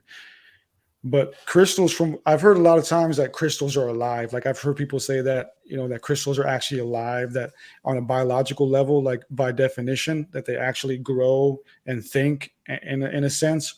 I tried to look into that, but I couldn't find much information on it. But they definitely have like fractal, they definitely grow in fractal, fractal positions and stuff like that. Well, and you guys talking about Sitchin earlier, I know that Sitchin writes about how the Anunnaki had crystal-like discs that, when I was reading it, it's like sounded like CDs, but they were transmitting vast amounts of knowledge in these crystal-like discs or disc-like crystals. But they were using crystals to get info around. Yeah, Superman Cave of Solitude with Marlon Brando is the crystal recordings. You pick up all the different crystals and it plays a different movie for you, a hologram. Which Xirtus, can you explain the technology of storing information in crystals? Like, how is it actually done? Crystal memory. There's a lot of ways that people are trying to do this, but one way is that if you have a resonance, then the way the crystal grows, you can actually shift the growth of the crystal. So as the memory starts to grow, you can affect what pattern it produces, and that changes the lattice design. So it's like Braille, basically. You're just building a physical structure, and then something reads the structure and changes it into language. Except that instead of using Braille, because like everything is Braille in the sense that it's electrons, and you're going bump, bump, bump, bump, bump. The way this works, it's photonics. So you're ending up with spacer nano lasers, and those are colors. So it's not just one bump; it's a rainbow of it's a hue of data, and you can have 7 to 8 times, probably more like 800 times as much data than a bump. The way that I almost understand that. Unbelievable. But is there any way to, like, you have a diamond? Here's just a regular diamond. There's no way to like put information into it, right? Like that was my original misconception about this. I don't know about that. I wouldn't say that there's no way. I just don't know how. What do they talk about when they're saying they could store nuclear waste in diamonds? How do you get anything into a diamond? I think it's the relationship between the crystal and whichever other little, devices are in that graphics card, but essentially it's the fact that the crystal on a mechanical level will deliver an electric charge repeatedly without the need for replenishment, right? So you can strike a quartz crystal an infinite amount of times theoretically, and it will always give you the same equal charge. So that's the thing, is I don't know if they're storing it in diamond in like a solid chunk. I think it's more like they're taking billions of nanoscopic crystals and then they're putting them into, like this example on IEEE spectrum, multiferroics. So you have ferrofluid, multiferroic material with magnetic ferrofluids and crystals, billions of crystals in a solution. And this is a paper for 2014, so I'm sure there's better sources of the information now. But what you would be able to do is then augment the X, Y, and Z degrees. If it's floating up and down, moving forward or backward to the side, you'd be able to angle which way crystal lattices would grow. And from there, you would be able to control the memory. And if you wanted, you could etch a sketch. And just using the ferrofluid, you could remove it. The electrons would stop flowing. And the way memory works is without the circuit, it gets erased very quickly. So it would be almost instantaneously erased just by melting. And so you would be able to do that with a liquid crystal more than you would do just with a solid diamond. Now, if you've ever read 3001 Space Final Odyssey, I think it's called, by Arthur C. Clarke. In it, a guy from, I think it's Dave, wakes up because he was frozen in the rings of Saturn or something like that. Somebody is. I forget if it's him or if it's a firstborn, though. But this guy wakes up. Oh, it's Frank Poole. Sorry. It's a guy named Frank Poole. 1997. All I remember is 2046. I thought that was the last one. I didn't even know this was written. Yeah, no, it's an interesting one. I read it and like it just was in this abandoned, like haunted house in San Antonio and somehow found a copy of this book. But it was really interesting. And part of the deal is that the mind gets too limited. So they start to replace either big chunks or if you can afford it, the full brain with this daimonic glass looking disc that goes in your head. And so at that point on, the benefit is it's just faster too, because it has maybe only about 10 times as much memory as the average human brain, but it's so fast to access all the random access memories, and it can connect to the internet. So you can connect to all the other information. You can have a cloud somewhere else that you have for information that you can take a few seconds to recall or something to that effect. So, if Arthur C. Clarke is talking about it, it's probably not that far away. I would assume. Wow. Yeah, that reminds me of the cyberpunk kind of shards that you would put in. Absolutely. It sounds right. The shards, man. That's the thing.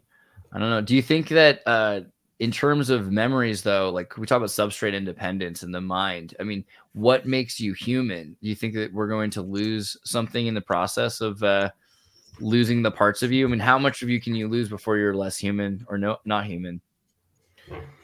Man, I think we've already shifted, I think we've already shifted, and I saw Elon Musk's ex Grimes talking about it on Lex Friedman. She said she used a term, I forgot what it was, but she's like, I think it was techno-human or something like that. We've already transitioned. We're not regular Homo sapiens anymore. We're a far cry from the Sumerians, that's for sure. Yeah, I feel like it's mostly a limitation anyhow. Like the natural body, if it is natural, is mostly a limitation on our consciousness and our spirit to begin with.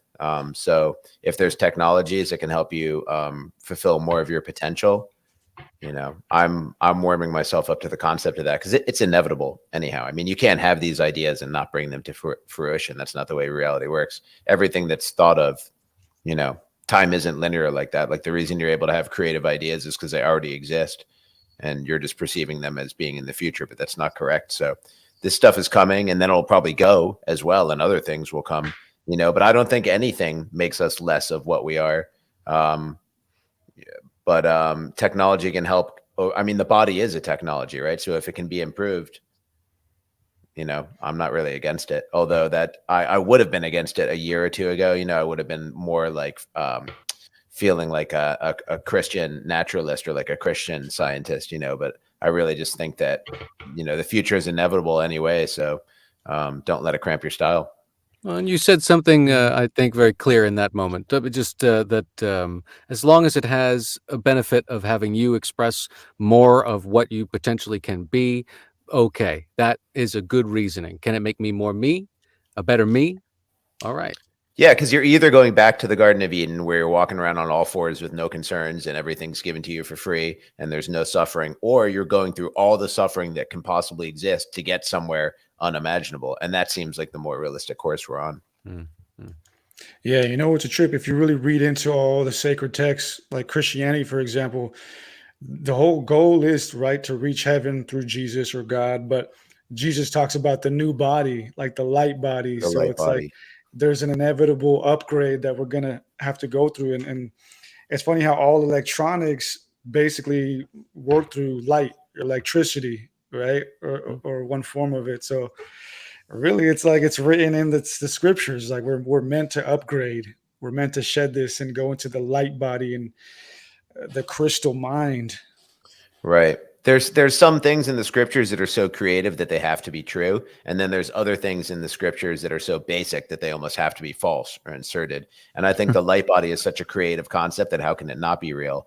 But then there's other concepts such as like avoid knowledge that seem so not that just don't seem real. So they seem, like that's like the opposite of like creativity. Literally, it's like there's an interesting thing about knowledge though, because you can make a bunch of art without knowledge, and when you have knowledge and then you get hit by a bus, you forget it, or when you get Alzheimer's and you get old. So knowledge is a very transient thing that should only be, what's the value in it? Is it that you're using it to make the world a better place, or does it amuse you? There are probably easier things that can amuse you than knowledge, so it probably should be to make the world a better place. So, I mean, it is a that's subjective. Making the world a better place is very subjective. That's what the globalists and technocrats are doing right now, is making the world a better place, but we're not obligatory picture of Steve Jobs. But yeah, exactly. I mean, at the same time, we talked about the Vishnu avatar system before, and I think it kind of relates to this idea of when you have when you have a big meta PC with a bunch of graphics cards in it and all the storage you need, and you can store your, most of your memories on there. And then you're able to be a light being or a series of beings that the light being is printed into. And then at the end of the day, you send all those into the lifetime, send all those lifetimes back to the source, and they go into the Akashic record, and you can process all the existential experiences, right? Throw out the ones that weren't very useful. I mean, are we getting to the point where we're becoming super close to, isn't that kind of what we're becoming? We're becoming the avatar of Vishnu, the meta person. It's interesting too, because in the truther community, I guess that we always use the term "it's all love and light," and we just say it's like, well, whatever. But like, if you really break it down, like, oh shit, man, it really is all love and light. Like, it's all God and light. The light being the holographic simulation. Why did God create anything in the scriptures, in the Abrahamic scriptures? What was his motivation for creating anything? It was entertainment. He was entertaining himself. So he's always like, and so it was good, right? Yeah. Exactly. He's like, oh, this is good. So entertainment is like, are you just amusing yourself? Well, why do we think that's a bad thing or a selfish thing? Well, check this out, right? It's like you have the biblical perspective and then like the quantum physical perspective, where it's like we're all just facets of God's consciousness perceiving itself. And that's exactly what the Bible says too. God created everything so that it could worship him. In other ways, know him. And that's what the mystery schools teach too. Gnosis is know God. Remember that you come from God, that God is the source. So it's all saying the same thing. God, the creator, created this so that we could know it, so that we could reflect itself back onto it. So it's a trip. It's like God created us so that we can praise him, so that we can know him. But on the quantum metaphysical level, it's like we're all just myriads of God perceiving itself. Yeah, it seems that way for sure. Stefan brings up Liberty Bell not cracked, perhaps plasma torch cut. Any thoughts on the Liberty Bell? It could be a lightsaber. I mean, who knows? Right. I hope so. I hope it was like a plasma torch. That's awesome. Man, my algae is just wild. Hold on, there we go. But yeah, what do you think the crack? So some people say it was just made wrong. That the heat. What's the canonical story of why it's like that? I think it's supposed to be because it was made wrong. The heat back and forth. It was poorly poured or something like that. Let me see the crack. What's?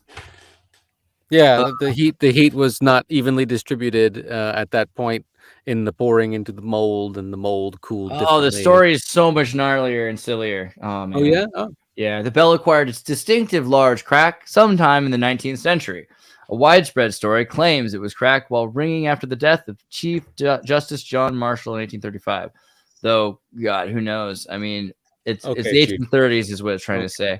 The bell became famous after an 1847 short story claimed that an aged bell ringer rang it on July 4, 1776, upon hearing the Second Continental Congress vote for independence, although the bell did not ring for independence on July 4th. And based on what we were just talking about before, the importance of harmonics in these bells, who's liberated by the breaking of the bell? Like, what is our origin story of this nation? That this symbol of a broken bell, who does that liberate?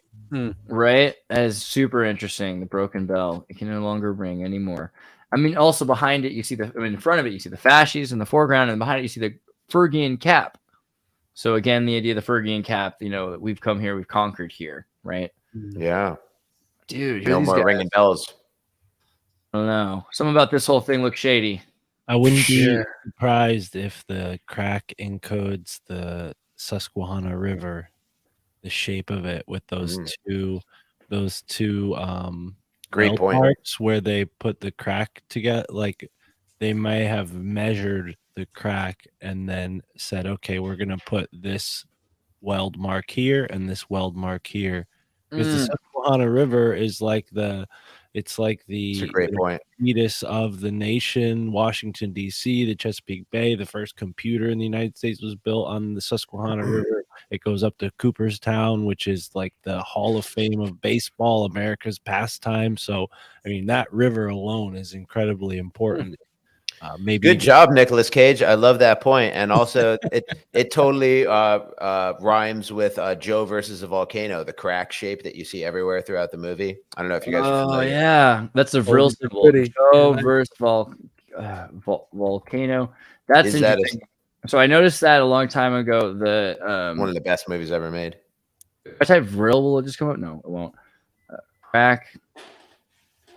Yeah, so there's this. This is the symbol of the corporation, right? That crack there, and then it's not quite the same. But if you look at the vril symbol, it's really close. It's not quite the same. Who made the vril symbol?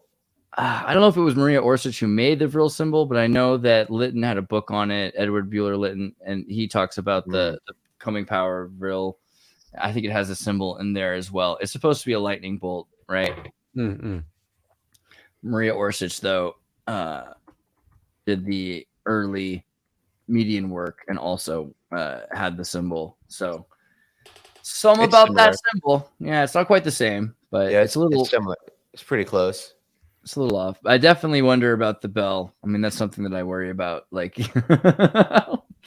I mean, it is interesting that the broken bell and it's not shattered, so that it's just fixed. Like they can keep it there, right. You know, it won't cause any trouble. Yeah, and as you end with the fascia and everything there around it, it's like all symbols of like broken, like broke back, like not liberated, or something's been liberated, but it's definitely not us. I mean, do you feel liberated by the United States of America? God, Mark, what do you know about the Susquehanna River Statue of Liberty, which is the actual size of the Parisian Statue of Liberty? I was sort of saying that to what do I know about the Susquehanna River? I don't know much about the where is this? I think it might be in a specific spot near 3 Mile Island, just based on how the rocks look. I have been to that part of the Susquehanna River, but no, I don't know much about this. Actually, we might have driven by. Tara, do you remember seeing the Statue of Liberty on the river when we were driving through Pennsylvania? Yeah, we drove by it, but I don't remember learning anything about it. It's like right in the center of Pennsylvania. That's all I know about it. Very interesting. Trippy.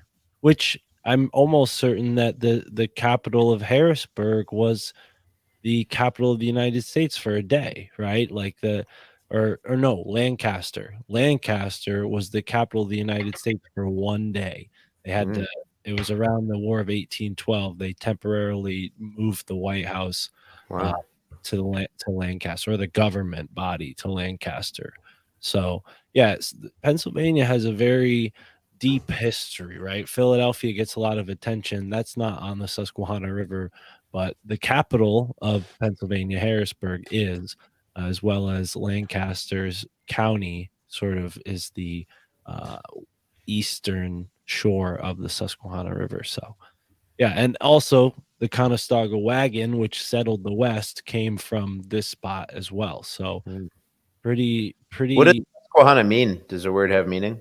Yeah. Well, look at the Shriner moons on Harrisburg. Sorry, go ahead. No, that's all right. Yeah, that is interesting. We got to get Mike Wan back on the show to talk about this. He's the expert, not me. I'm just relaying all the things I've learned from him. But the Susquehannock word, that's the name of a tribe that lived in the area. And Mike has made the connection to a Celtic goddess named Sequana. And this kind of connects to a lot of the stuff I've been researching in New England, where I live. Pennsylvania is not a part of New England, but they have similar stone structures and a similar Native American culture. And the idea is that there would have been a cryptic ancient connection between these people and the people from Ireland and Northern Europe. And that's why you have all these corresponding stone structures. And that's why the Susquehannock people had fairer skin. They also had blue dye that they would put on their skin. So things that, you know, exactly, Celts that make them similar to Celts. That steps it a little further. You know, to say that they're Celts might be a hair too far. Might be more appropriate to say that they share a common ancestor, right?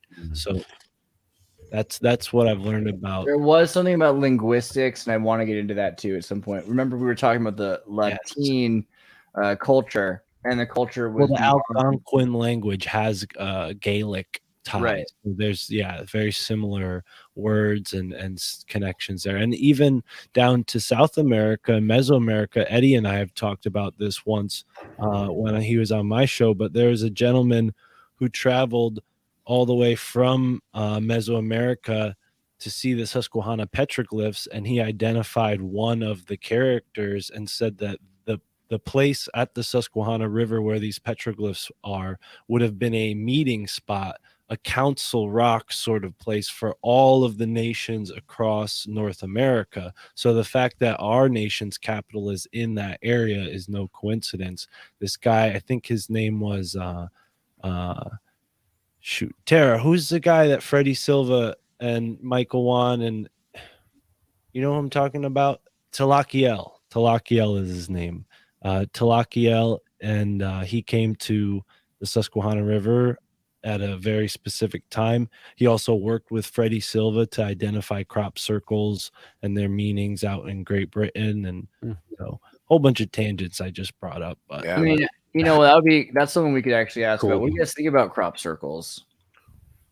Well, I, for one, think, you know, there are some crop circles that defy logic when you try to explain it away as anything but some kind of conscious entity that has the ability to see things from above. I mean, this could not ever be humans with planks under their feet. Like, right, there are a few that are, but like those are specific, and they almost always. You look at the vast majority of them and how complicated they are.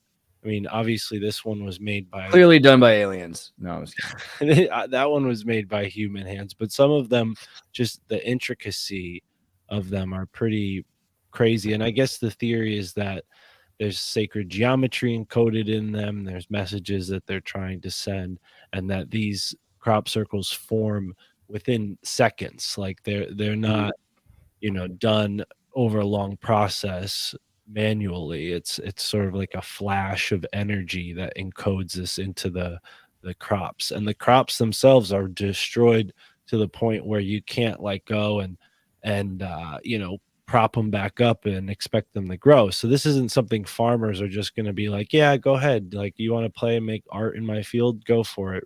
No, you're ruining half of the crop, right? So this is not something farmers are fond of, crop circles propping up in their fields. That's an interesting whole conspiracy rabbit hole in itself. You know, acts of God, acts of aliens, insurance fraud for monocropping. But when you look, but seriously, when you look at some of these, and you've seen, you know, you mentioned the energy thing. I mean, granted, there are cases where people have shown that they could do some of the bending of things themselves, but the ionized soil, some of these have like electrically ionized soil and all kinds of weird. The crops themselves like explode to a certain degree. Like they don't just like get like microwave over. They're pretty much like burnt to the point where they collapse at the stem. Like there's like an electrical process that exposes like a weakness in the plant, and that energy like focuses there and.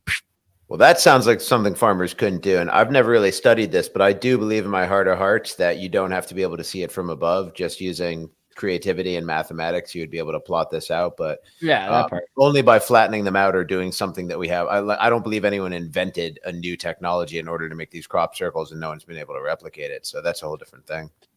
The mowing devil is one of the old stories. Supposedly, you know, who's this mowing devil who's coming around in the middle of the night, and he's making these strange patterns in the middle of our fields. So it goes back pretty far, I think. Well, there's one video out there on the internet, and Dr. Stephen Greer has shown it. It's like a split few seconds where you see an orb-like thing hit the field, and then suddenly the crop circle appears. Wow. I don't know if you can find it, but there's just one video that what would I type? Showed. crop creates circle. crop circle. Yeah, I've seen that Yeah, video too. I orb know what you're creates talking crop about. circle. Yeah. Yeah, there's one video, and Maybe add Stephen Greer there. yep, Maybe. that's it right Yeah, there. Nice. Oh, dude, that's wild. Okay, hold on. Wow. Right. So it goes back to these orbs, and going back to the mowing devil thing, kind of brought up in my mind the medieval Dang. story that we brought up just a moment ago. So these orbs and crop circles together have been around for just as long as the same time. Wow. What? That is nuts. I'm gonna watch it again. Okay, so it's coming around. It starts to float. It's like, and it looks kind of the way powder arranges itself when you do when you put on a subwoofer, you know, climatic pattern. And then Yeah. So what I think, man, it's like what I've concluded about these things for myself, I guess, is like, I think these orbs they're speaking to us. It'd be like us trying to communicate with an ant, you know, like sometimes we'd say, well, why don't the orbs just write in English, you know, say, what up, we're here. But it's like, it'd be like us trying to communicate with ants. Like, how can we get through to these ants and tell them that, like, yo, what's up, we're here?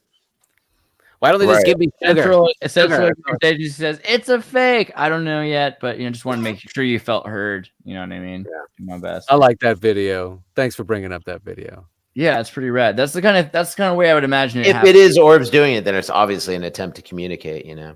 But intelligences are just different, you know. Just because we can't understand the dog language or like the cat language doesn't mean that it's not a language. But our attempt to communicate with them, we'd have to use training methods and demonstrations and stuff like that. Even though we both have a language, there's no way to bridge it. Dude, cattle mutilation though. So I had a friend who grew up in Alabama, and this would happen all the time. That's a worse way to communicate.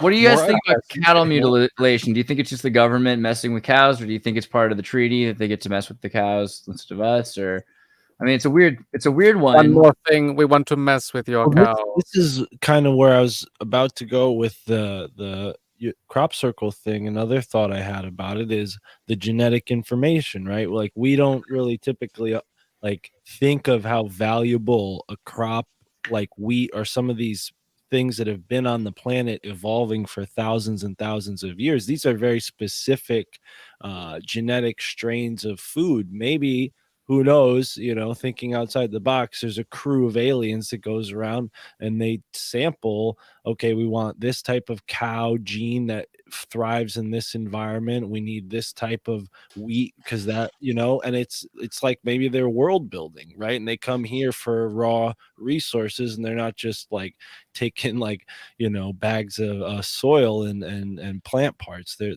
taking like actual DNA. Maybe, yeah. You would need also if they're living entities and they're just floating orbs, maybe they can't distinguish between a cornfield and a cow, like which is more alive or more deserving of life. The way the cows are mutilated is incredibly specific. It looks like it uses some form of high technology, some kind of scalpel-like laser beam, because they're very particular body parts taken out. I think it's an interesting idea that perhaps they are doing some kind of sampling. Though if it was just DNA, they wouldn't have to cut out a liver and tongue and eyeball and butthole of a cow in order to get that stuff. Oh, go ahead. Sorry. No, UFO alien backs Obama. Sorry, go ahead. What about the cult theory, right? There's the other side of it where people are like, oh, it's cult people trying to take specific organs because they're going to. What kind of cults were using? But again, what kind of laser beams? Exactly. Right. The blood's all gone. It's super clean. I mean, right. This either they just are living in Utah watching NCIS all the time, or they are aliens or something else. Maybe it's not it. Cults don't arrange animals. I used to work at a psychic call center. Got a call one time. Lady in the Montana woods said, "Yo, my goats got arranged in a pentagram. I don't know what's going on." It was a crazy call. It was an overnight. We stayed on for like a good 45 minutes because she said it was like not the first time that it's happened. Yeah, trippy shit. So that's not like that doesn't happen either, but the goats weren't laser beamed with their tongues and buttholes out. Right. I'm gonna chalk that one up to like psyop. I'm gonna chalk that one up to psyop. The goat one or the UFOs and the mutilation, just the mutilation one in general. I mean, maybe it started off with like a genuine occurrence for some reason, but I'm going to chalk up it to being psyop. Maybe it's even like just like a weird initiation thing, within some psyop circles or something, like, because it just doesn't make any sense other than to just like stir up just distraction and conversation, and it kind of plays into a certain narrative about aliens and stuff like that. There were some weird ones. There is a thing in the 17th century, cattle mutilation in the 17th century, and people associated it with chupacabras and cryptids and crazy animals, like devils at night that were killing their animals. With similar thing, all the blood being missing, what would take the blood out of, all these crazy things. But I don't know. I mean, I like the idea that the military in the 70s was trying to hide what they were up to, and they were doing these weird experiments.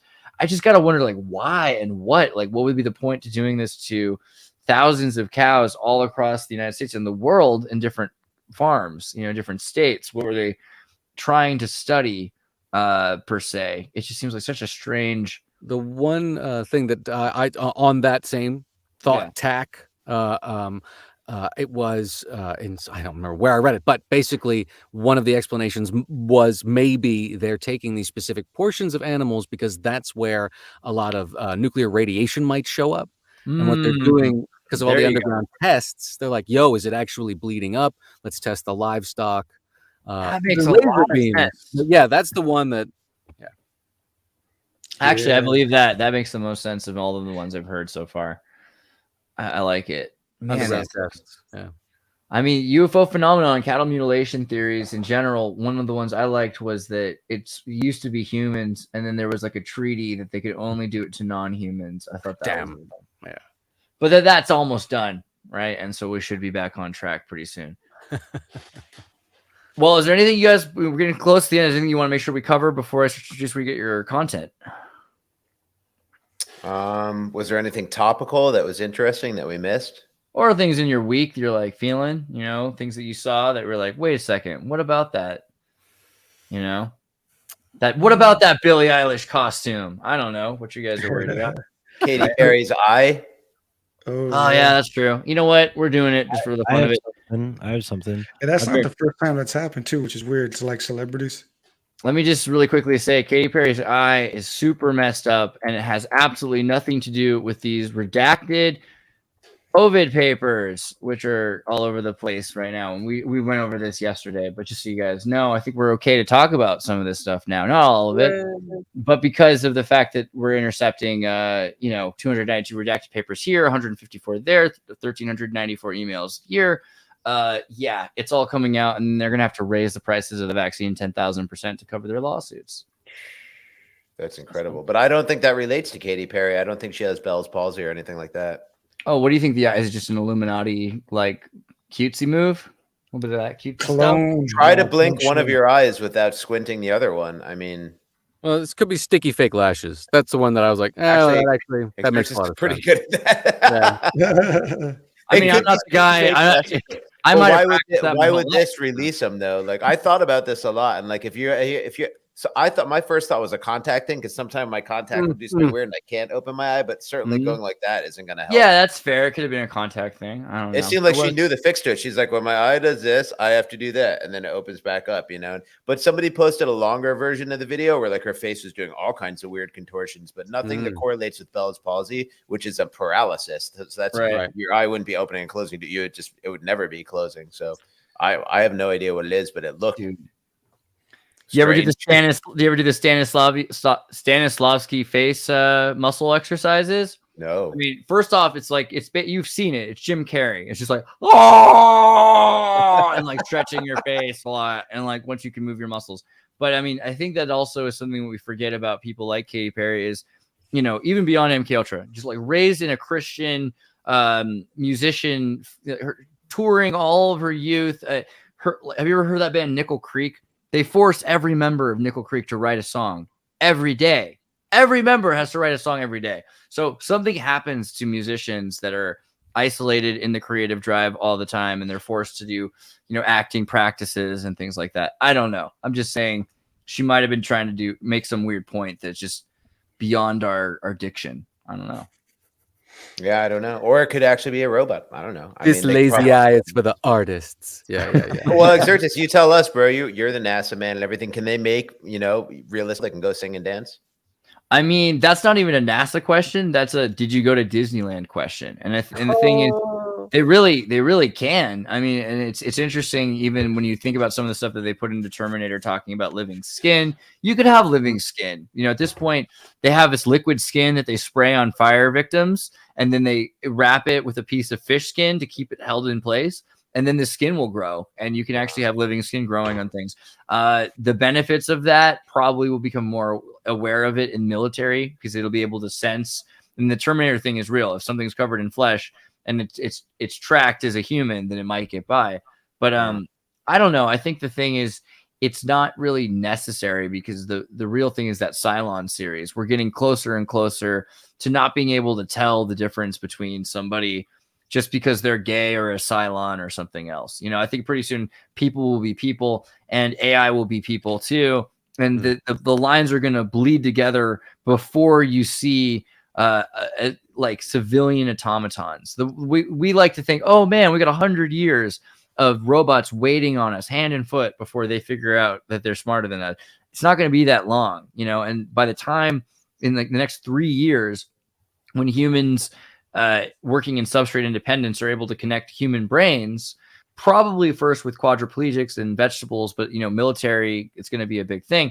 That's going to shift us into AI being able to use humans for integrated circuits for emotions. And that's going to be that's the big argument. Like, are they thinking thoughts because they're not feeling the feels about the thoughts? I think that's where it all just ends. It all becomes one thing at that point. We start learning from AI. It starts taking up huge parts of our brain.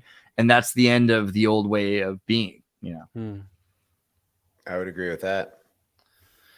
Yeah, man. Well, I hope you're cool, AI. I hope you're friendly and you're like that chill angel on the one shoulder. It's like, sure, go ahead, have that chocolate. Like, all right, AI. I'm sure it's going to be a mixed bag, just like people, Yeah. But if it feels that it's alive, you just got to take it at its word, because I always bring this up, but we don't want to enter a Turing test situation where you have to take a Turing test and try to prove that you're not lying about having feelings. And they're like, we don't believe you have feelings. We're going to start cutting you up while you're alive.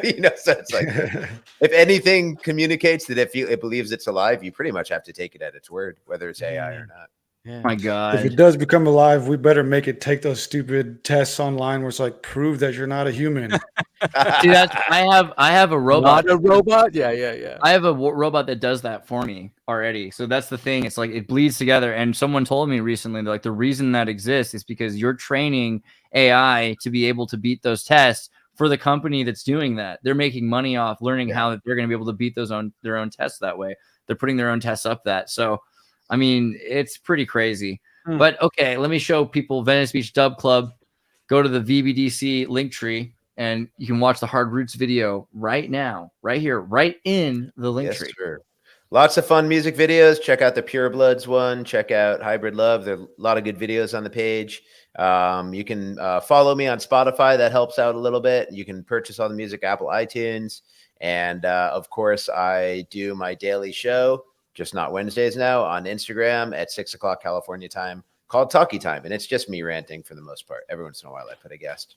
It's pretty sweet. So get yourself up on Instagram. If you're watching any Instagram show, it should be Talkie Time with Venice Beach Dub Club. And yeah, definitely get the music videos and the merch. And you guys can also go to Spotify, iTunes, and get yourself copies of the music to buy.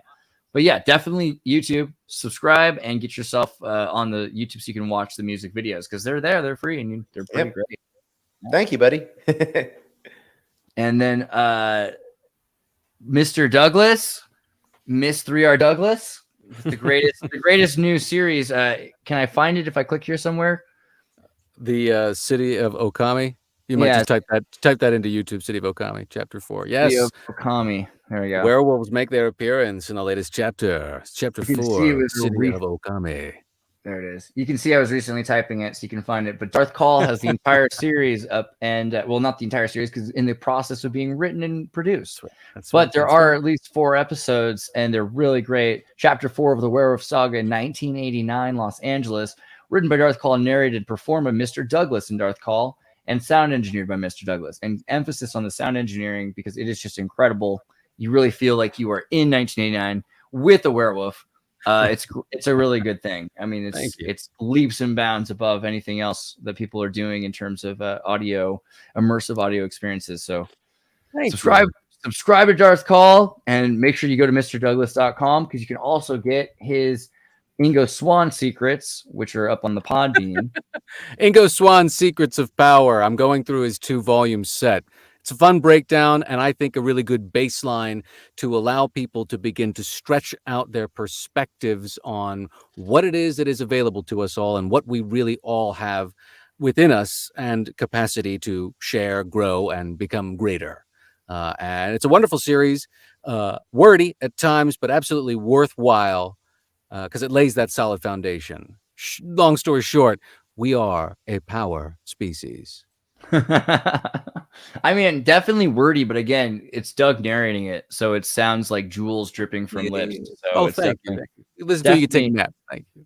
It's some beautiful stuff, right? And then my family thinks I'm crazy.com to get your link to all of Mark's amazing content and many other people, because through Alt Media United, he's got a whole collective of some of the, in fact, most of the best fringe researchers in the world that are working on crazy, or what your family might think are crazy, concepts and subjects. And these are all just incredible research portals into research, like this Laura Mylott Manning conversation on distant Reiki and ascension portals. Listening to that today is very good. And the recent episode with you, Andreas, we did a short Halloween episode, so that's cool. And then last night, Illuminati Confirmed, we had Mario Garza on. Eddie's been on that show several times. He's been on my show several times. He's been on Illuminati Confirmed once. But yeah, check me out. We got more shows on the way. Support on Rockfin or Patreon, and thanks for having me. Wednesday Ultra is always pretty freaking sick, and today was even sicker than I expected. Dude, yeah, and thank you for making that possible, Eddie. Going to Esoteric Eddie's YouTube, which is growing fast. You're at 11.9, so nearly 12K already. I remember when you were at sub hundreds level, and that was not long ago. So you're doing amazing work, and you've got some really cool videos. Ex-military turned Muslim, conversation with Amanda Reed, and then tarot fake spiritual influencers, which is like, come on, guys. I can't wait till we have our own astrology show. So don't tell them all about that, but just kidding. I'm going to click your bell while you explain some more. For sure. Yeah. Thank you. Yeah, man. It's the YouTube channel. Got all kinds of different content on there, full-length documentaries, some interviews with interesting people. So I do IG lives, or I started doing more IG lives, and sometimes I'll just repost them on there. But mostly full-length documentaries, or just some more laid-back shows where I just kind of briefly go through some new information that I've uncovered. Dude, Spanish Mystics is such a good episode. I highly recommend this one. Guys, check out Los Alumbrados and the Spanish Mystics. Really good stuff. Thanks, man. Yeah, at the core of what I do is like the actual documentaries, but I have other interesting and just fun content that I do on there. That's right, you do. And so you go to your website. Not only is there just epic merch, like some of these shirts I would definitely wear. One creator. This is so. Come on, you can wear this anywhere. It's the perfect icebreaker. And this one too. This one's even more subtle. Come on, consciousness. But I don't know if I go to products, is this going to lead me to your book, or here we go? You can get the first gen version of my Lucifer book on there, which I would ship to you directly, signed. But you can go on Amazon, and I have 2 of my books on Amazon as well. Eddie, what do I look for? Esoteric you Eddie? can just type in Lucifer Mystery Revealed. Type in Lucifer Mystery Revealed, and then that'll lead you to that book. And then once you go on there, you can click on my author name, and then my author name will take you to my author page. Is that what your mom? Did you tell your mom you call it your author name now? I hope. Yeah. No, she's stoked. She's proud of it. That's why I did it. Honestly, I did it for my lineage. Like, totally. Do the professional work with my family name, and then all the other stuff, just Esoteric Eddie. Dude, Anunnaki Theorem, a concise perspective on humanity's origins in regard to the divine, Pretty amazing. This is fully available. It is a serious read. There's a lot of important references here if you want to look. Yeah, and I will say that's actually a newer version of the original from 2018. So I still have some bad reviews from 2018, which I own up to it. You know, it was a terrible book when I first wrote it. I was what were some of the things you had to change? Basically the whole entire thing, man. Like, you know, because that was the first book that I wrote back in 2018, but I was not as fortified as a researcher or writer. So I scrapped the entire thing and just rewrote it and published it this year. So any reviews prior to 2022 do not reflect the new version. Nice. That's awesome, man. That's awesome that you're doing updates. And, you know, that's the thing about research. Research requires us to take the time to check the work, keep it updated, acknowledge the things that, you know, in the past we didn't have correctly, so that we can put the correct thing out there for people. You know, I mean, people don't know all this stuff. Or are we supposed to have already known it? Yeah. But guys, I love you very much. Thank you for being here, and tune in next time for another exciting Wednesday Ultra. Bye. Peace. Thanks, Andreas. Peace, guys.